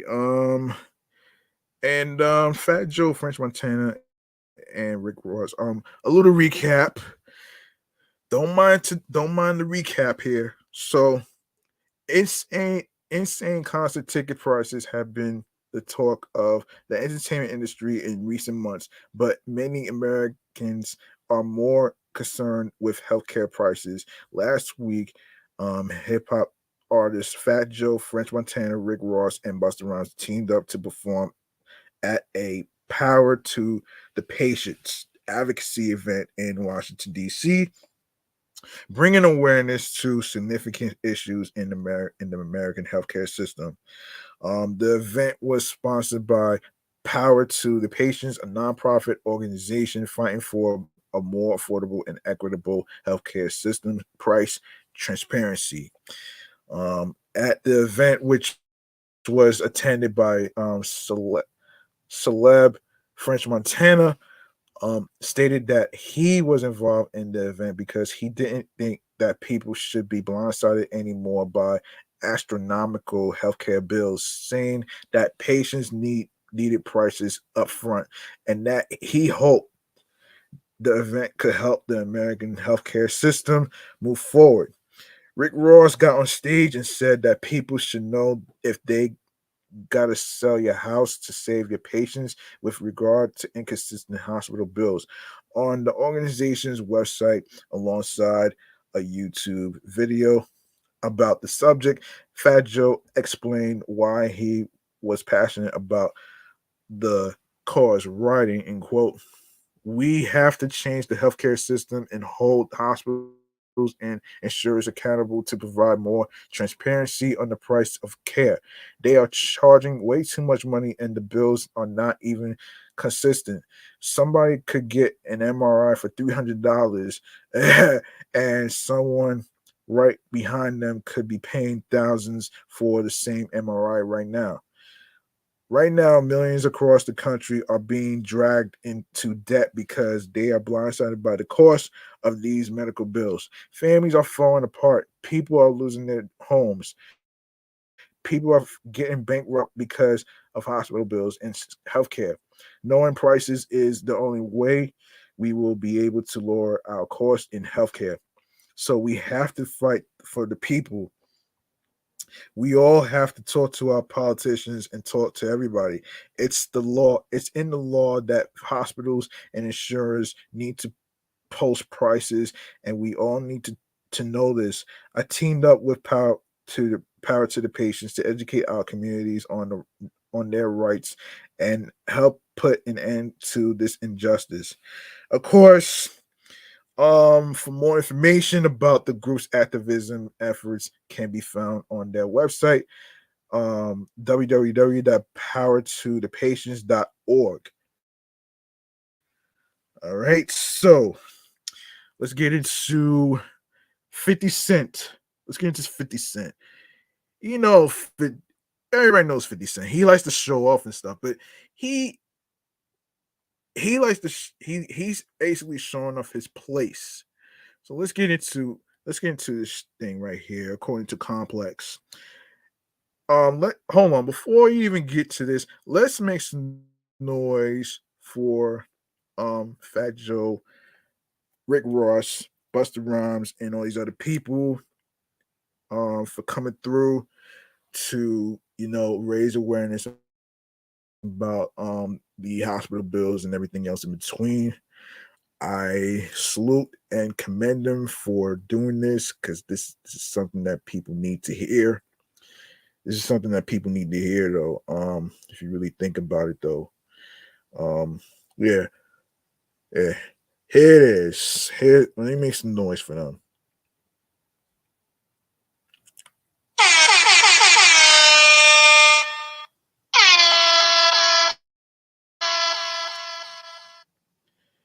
Um, yes. How about a little bit of applause? Hold on a sec. Hang on a sec. How about a little bit of an applause, man, for reaching out to communities and basically, you know, informing them with the information.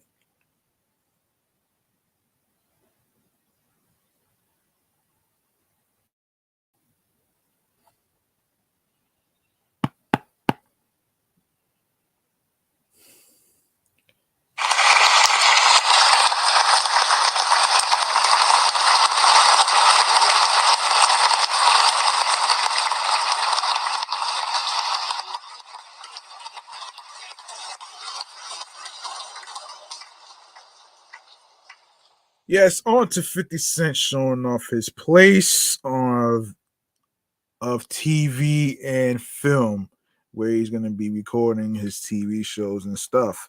So, and this is from Complex after establishing his TV prowess as stars with hit series like Power and BMF. 50 Cent is expanding his empire with a new 985,000 square foot studio for G Unit's Films division. The hip hop mogul took to Instagram on Saturday to unveil the space, posting a video in which he is seen standing in the currently bare studio. Well, would you look at here? He said in the video, 985,000 square feet. Can you say G Unit Studios?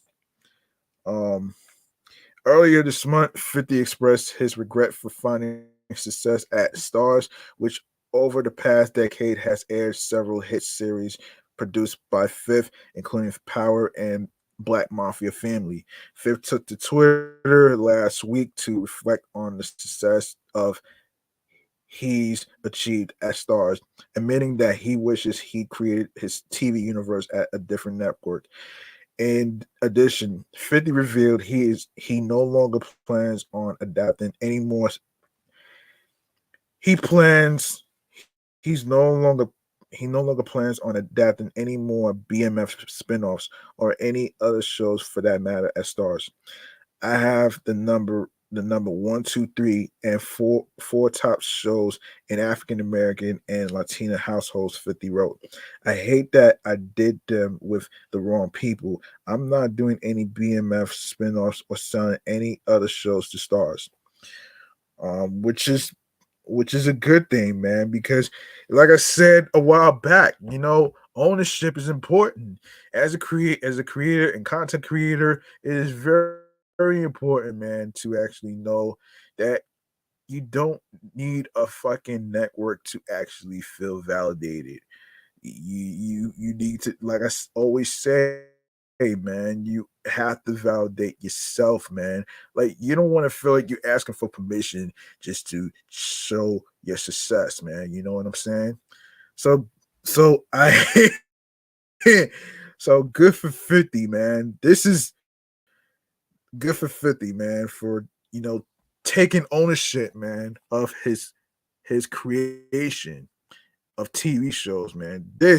Is this is some ill shit, man.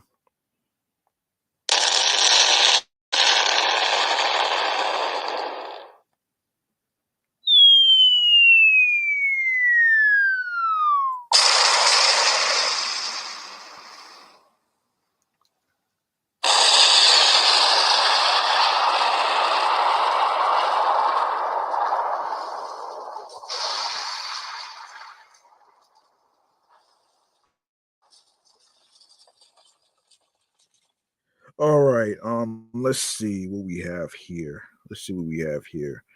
Um, let's see what we have here. Let's get into um. Let me see. Bay Ridge Fifth Avenue Fair returns. I didn't get a chance to touch on that, but let me just touch on it anyway. So let's touch on that. Um. Okay. Okay. And I know this was recently, but let me see.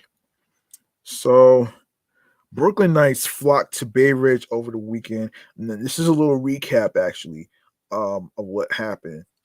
Brooklyn Knights flocked to uh, Bay Ridge over the weekend for the annual fifth annual street fair, where hundreds of revelers celebrated the neighborhood and the beloved businesses in the area during the joyous festivities. The Bay Ridge Fifth Avenue Business Improvement District.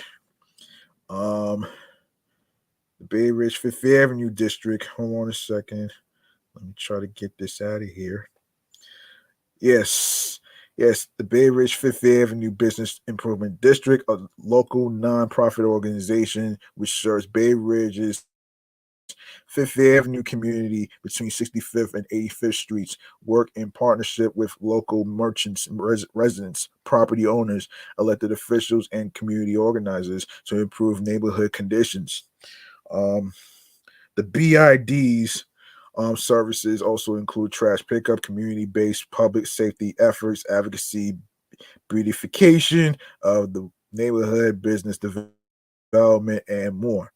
Um, each year, the Fifth Avenue Street Affair gives community members, along with those working to improve their neighborhood, an opportunity to celebrate their hard work as well as pay homage to the streets they care so much for. Numerous food vendors were available for visitors, as well as live music, rides, and entertainment, shopping, and more. Also available to visitors was the opportunity to take in the work of contributing artists and muralists took the chance to showcase their work, which will be on display for up to a year. I consider myself an urban landscape artist, said Alicia DeGenner about her bench painting. I love to draw, I love to paint, but everything painting begins with a line drawing. I fill in like my own personal coloring book. I work from my own photographs for reference since my work is very detailed. Of course, to learn more about BI no BID, excuse me, and their upcoming projects and events, you can visit their website at bayridgebid.com. That's www.bayridgebid.com. All right, so let's see what else we got here. Let's see. Let's see if I got everything covered. Oh, let's cover Swiss Beats. Swiss Beats. Swiss Beats. Swiss Beats. Let's cover that. Yes, let's cover that. Swiss Beats. Yes, here we go. All right, here we go. Um, okay, so on Monday, May 1st, Swiss Beats kicked off the new month with the official music video for his authoritative authoritative track "Say Less" featuring Little Dirk and A Boogie with the Boogie. And the video, the trio stands tall atop a deck out monster truck. Ominous dark clouds are highlighted by lightning strikes as the track begins. The entire visual is in black and white with spotlights centered on the stars as each musician's chain reflects the bright lights, excuse me. Directed by directed by Taj versus Taj. The visual also incorporates elements in alignment with the song's vigorous lyrics. For example, when the Chicago native raps 15 roaches crawled up on my face. Diddy probably trolled a metallic insect spins across the screen. Yeah, how about that though? What the hell is this? What the hell is this? Hold on.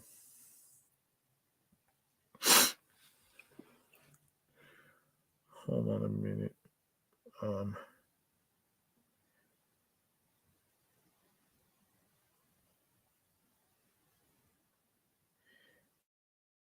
yeah. Who is that? Yes, yes. Wait a minute. Yes. So, "Say Less" comes from Swiss Beats' latest release, Hip Hop 50 Volume 2, issued last month via Mass Appeal as the second installment in Mass Appeal's Hip Hop 50, the soundtrack project. With production solely from the 44-year-old talent. The EP includes Nas, Lil Wayne, Jadakiss, Benny the Butcher, Scarlett, and more. A portion of all Hip Hop 50 proceeds will be donated to various charitable organizations, including the Universal Hip Hop Museum, set to open its doors in 2024. End quote. I'm just getting back into my zone music wise. I've got a lot of music coming out, a lot of different genres of sounds. I'm just at a point where I just want to have fun with it again and just give people what they want, especially coming off Hip Hop 50s and spilling that energy in the room. I was like, man, I want to create some more space for us to be on those stages even more. The Hitmaker explained to Vibe. You can watch Say Less music video above and check out Hip Hop 50 Volume 2 below. Yeah, the video's on YouTube right now, so you can check that out as well. Um, okay. Let's see. Let's see. Um, what else? What else? Yeah, I'm gonna save one of the topics for a different time, and two other topics I'm gonna save for another time, so I can actually get ready to set up my work clothes. So um, all right, so all right, all right, so without further ado, we're gonna get into our very last segment of the night. The very last segment. Hold on a second here. I forgot about something. Forgot about something here. A little eat and drink, man. I forgot about something, man. Let's get into munchies and drinks. Munchies and drinks, actually. So let me just set this up right here. I'm sorry. I forgot about that. Um, munchies and drinks.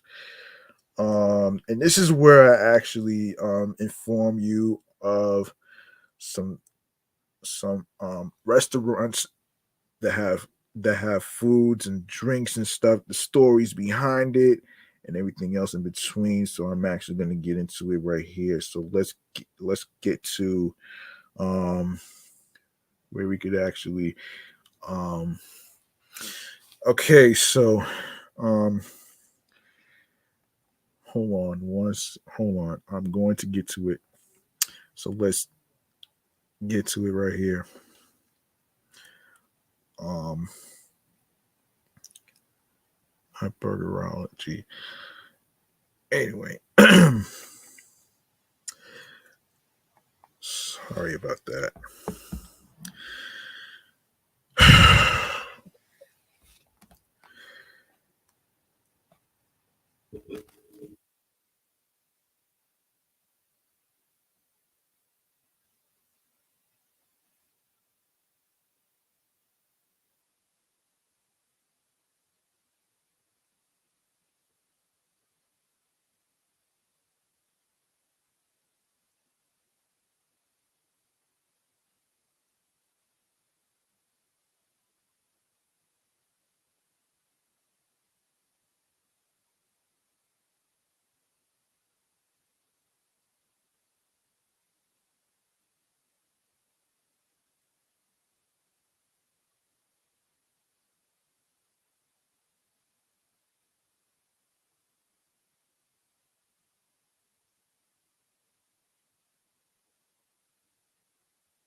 Okay, sorry about that. Um, yes, eat and drinks, munchies and drinks. Here we go.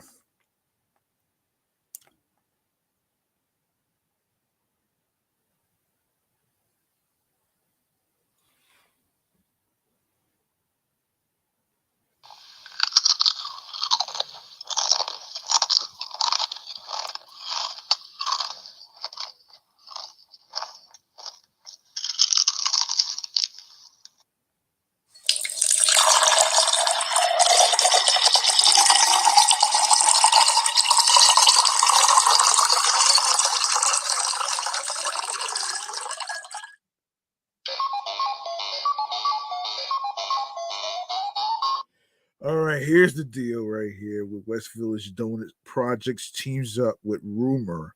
Don't, I'll fill you in what that is though. Wine and donuts. Don't mind if we do. And this is from AMNY, the website. National Rose Day was on June 10th, and to celebrate, Rumor Rose is teaming up with Donut Project to offer a special rose themed treat all weekend long, which already happened. I do apologize for that one right there. It started from June 9th to the 11th. New Yorkers can order the limited edition rose donut. The sweet treat is filled with rose pastry, cream filling, and topped with a rose glaze with gold bling, buttercream, and a shortbread cookie topper with rose flowers and gold bling. The donut will be available at Donut Project located at 10 Morton Street in the in the West Village. For pre-order, walk-in, takeout, or delivery through Uber Eats, Grubhub, and Postmates for $6 per donut. Yum. Yeah. Um. Yes. Yum. Um. So yeah, that right there is yeah, that right there was really interesting. That was interesting. And what's the other one? I the other one I think is yes, the other one right here is ooh. Well, I'm not gonna. Well, yeah, let's not. Um, let me see. Let me see. Let me see. Um, let's do this one. So, um, say it loud, no louder, no like screaming from the rooftop loud. It's rooftop season. Hopefully, this means you've budgeted enough to last you through the spring and summer for all that New York City's rooftop bars, restaurants, and clubs have to offer its locals and visitors. Below are rooftop bars you may already know and love, or new spaces that could come with new faces, mostly throughout Manhattan, with some Brooklyn and Queens spots mixed in.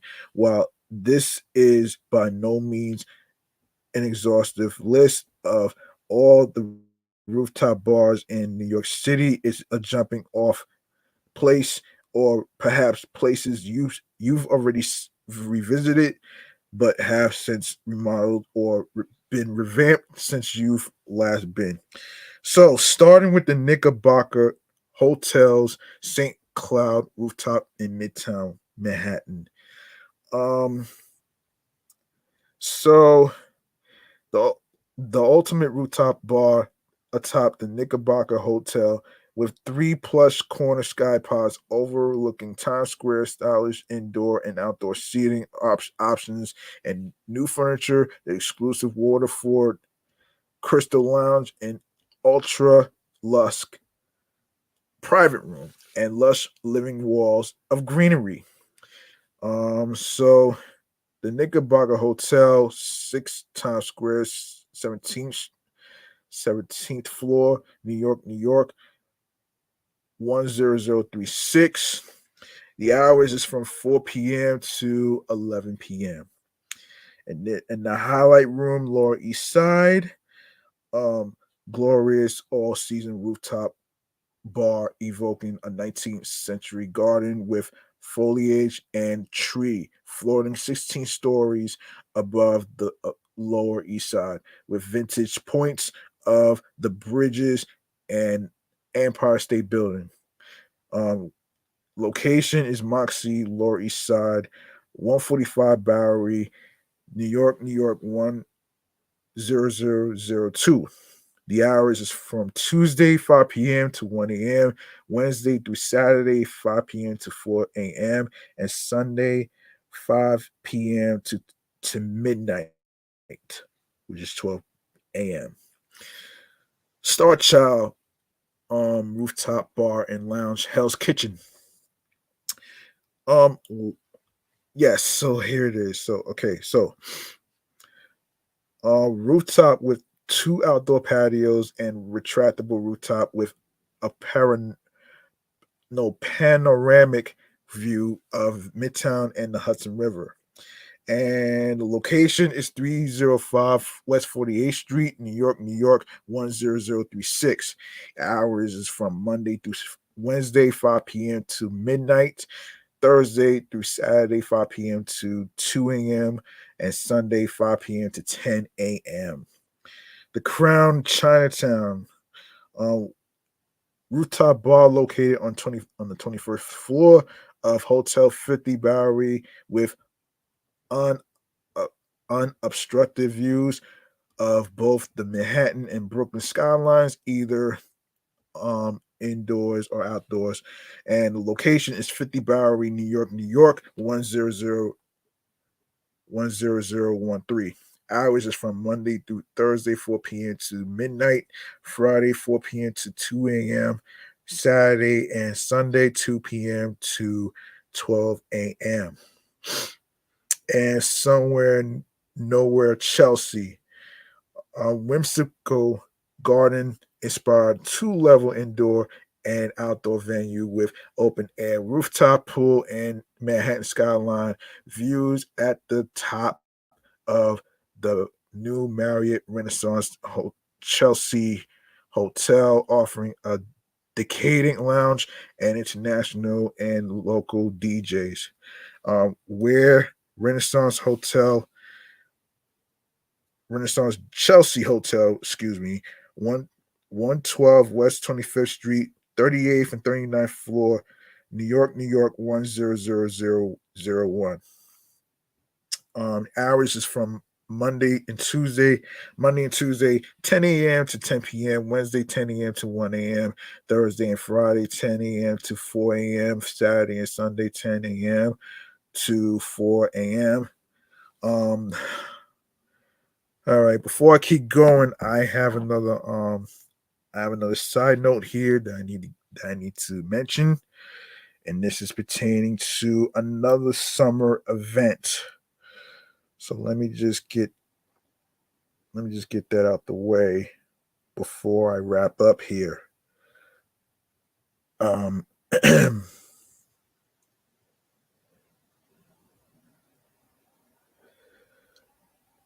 Okay, just give me a moment.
All right.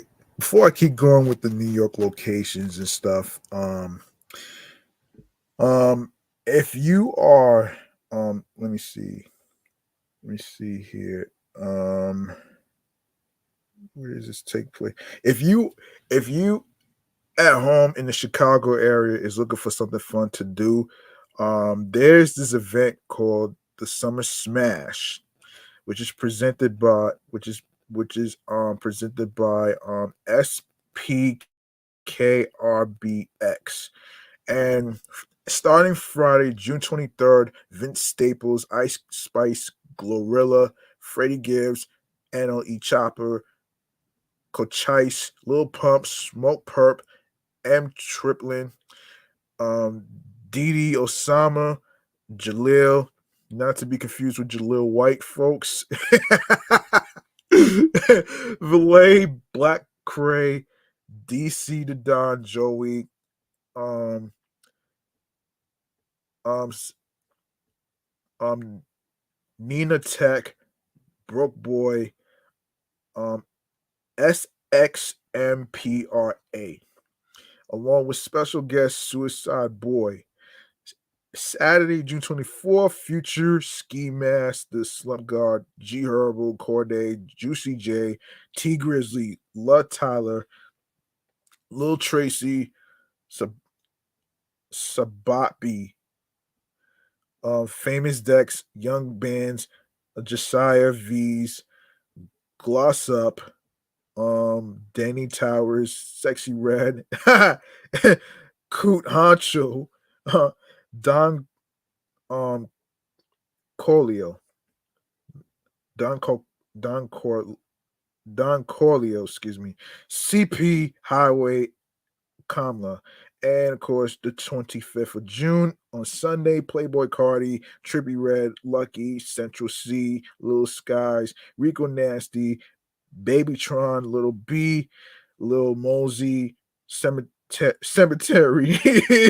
Cemetery in the Haunted Mound, Ramirez, BK the Ruler, BLP, Kosher, um, Too Rare, Baby and Sosa, Sid Shine, Slime Dollars, Usar, and Polar Bear with a very special Chicago guest. Sounds by Zach Bia, DJ Scheme, Filthy, Black Miss, and Gloop Jake. You can go to the website. You can go to the website. Tickets at the summersmash.com. You could go to the Summer Smash website at the summersmash.com. Um, don't forget to get your tickets early in advance so you don't miss out on the action. All right. So June 23rd, June 24th, and June 25th. All right. So now that I got that out the way, let's keep going. Yes, so now that I got that out the way, let's keep going here. All right. So Magic Hour rooftop bar and lounge, Midtown. Of course, there is largest indoor and outdoor all season hotel rooftop perch, 18 floors above New York City, with a fully retractable roof and two indoor and outdoor main areas, including a miniature putt course. And it's located at Moxie NYC Times Square, 485 7th Avenue, 18th floor, New York, 10018. Hours is from Monday through Wednesday, 3 p.m. to midnight. Thursday, 3 p.m. to 2 a.m. Friday, 3 p.m. to 4 a.m. in the morning. Saturday, 11:30 a.m. to 4 a.m.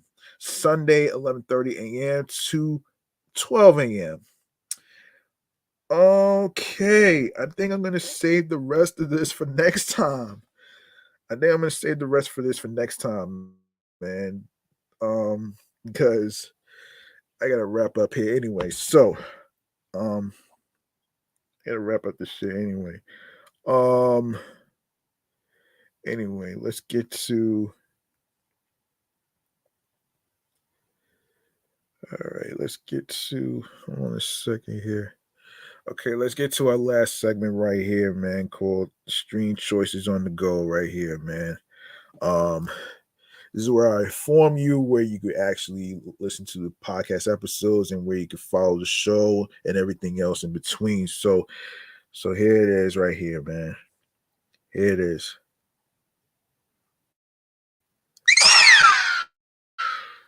All right, y'all know the deal, man. For you folks out there that's listening out there, yes. So, you can follow the show at Off the Meat Rack Chainz New York podcast on Facebook and Instagram, alongside with alongside Instagram, alongside with Excellent Fun Vibrant Talks podcast and the Sports Edition show, of course, and the review show Meticulous Vibe Juice podcast on Instagram, as well as myself, G Money Stacks 555 in Queens, New York. Turn your notifications to details and notifications as well as when each episode is going to be dropping. And I will try to drop some questions in the Insta story and everything else for you folks at home to answer. So all right. So if you go to the link in bio, you're gonna see Linktree/G Money Stacks 555, and you're gonna see a whole list of all your streaming platforms, including visuals, starting with Audacity, Audible, Audio Burst, Amazon Music, Breaker, Bullhorn FM, Castbox FM. These are Listen Notes, Moon FM Podcast, Player FM, Podcast, Podbay, Podfriend, Podhound, Podopolo, Podorama, Podcast Index, Podcast Addict, Podchaser, Podverse, Podcast Guru, Podvine, Spotify for podcasters, Stitcher, TuneIn Radio, Google Podcasts, Radio Public, iHeartRadio, the number one app for music, radio, and podcasts. You don't need a credit card or debit card to download iHeartRadio and the rest of these apps that I just mentioned. And be sure to subscribe and follow the podcast on every streaming platform, including IO, along with my other podcast shows that's also on there. The sports podcast that I just mentioned on Instagram, it's also on there. And Meticulous Vibe Juice podcast, it's also on there as well. And also do the same for YouTube. Make sure you grab those subscribe buttons for me on Meticulous Vibe Juice podcast, Excellent Fun Vibrant Talks podcast, the sports YouTube channel page, and this one right here on the G Money Stacks 555 YouTube channel page. Click on the Naughty bell alongside with alerts so you can be reminded on when each recording is going to be starting, the date, along with the time. More of your content, upcoming episodes, previous episodes. Share the episodes, share the videos, download these episodes, even the ones that's your favorite. Leave a like and a comment along with the episodes. And be sure to listen, stream, and watch these episodes in case you miss any of them. Don't worry. And be sure to tell a friend to another friend. Spread the word to each and every person. Word of mouth is important, and of course, you can actually share the link that says Linktree/G Money Stacks 555 with all the streaming platforms included. Be sure you check out these episodes in case you missed any of them whatsoever with your husbands, wives, boyfriends, girlfriends, friends, people you cool with, whether you meet them at block parties, birthday parties, parks, festivals, birthday parties, barbecues, you just name it. All right. And that's gonna do it for me, man. I'm your man, G Money Stacks, aka Dragonator. Thank you very much for listening to the episode 270, dedicated to ranch ice cream. All right. Now I wouldn't recommend anybody trying that shit, so I'm just saying though, man. But you know what I'm saying? Listen, I know with everything going on with the whole rider strike and stuff, I will touch base on that in the two separate episodes in the future. Don't worry, I will update you on what's going on with that and if they reach any agreements and stuff like that. But stay tuned for that one right there. And remember, the grind doesn't stop. Hard work pays off. If you want something, you have to work hard to earn it. Be you, stay liquid, find your voice. Look, look and find something that clicks to you creatively, mentally, physically, and spiritually, alongside what gets you into your zone, alongside with tunnel vision. All right. And also remember, I want you to remember, as as a creator, content creator, podcast host, and everything else in between, to all you people out there, um, have fun with your stuff, man. You don't have to really worry about, being in a hurry with guests and stuff like that though. All that will come in due time. I'm actually learning how to have fun with my shit. I'm actually having fun right now with some humor and everything else in between. And also, you don't need validation from other people. The only person you should be validating is yourself. All right? Be you, continue to be yourself, and do the best you can and be the best you can be, man.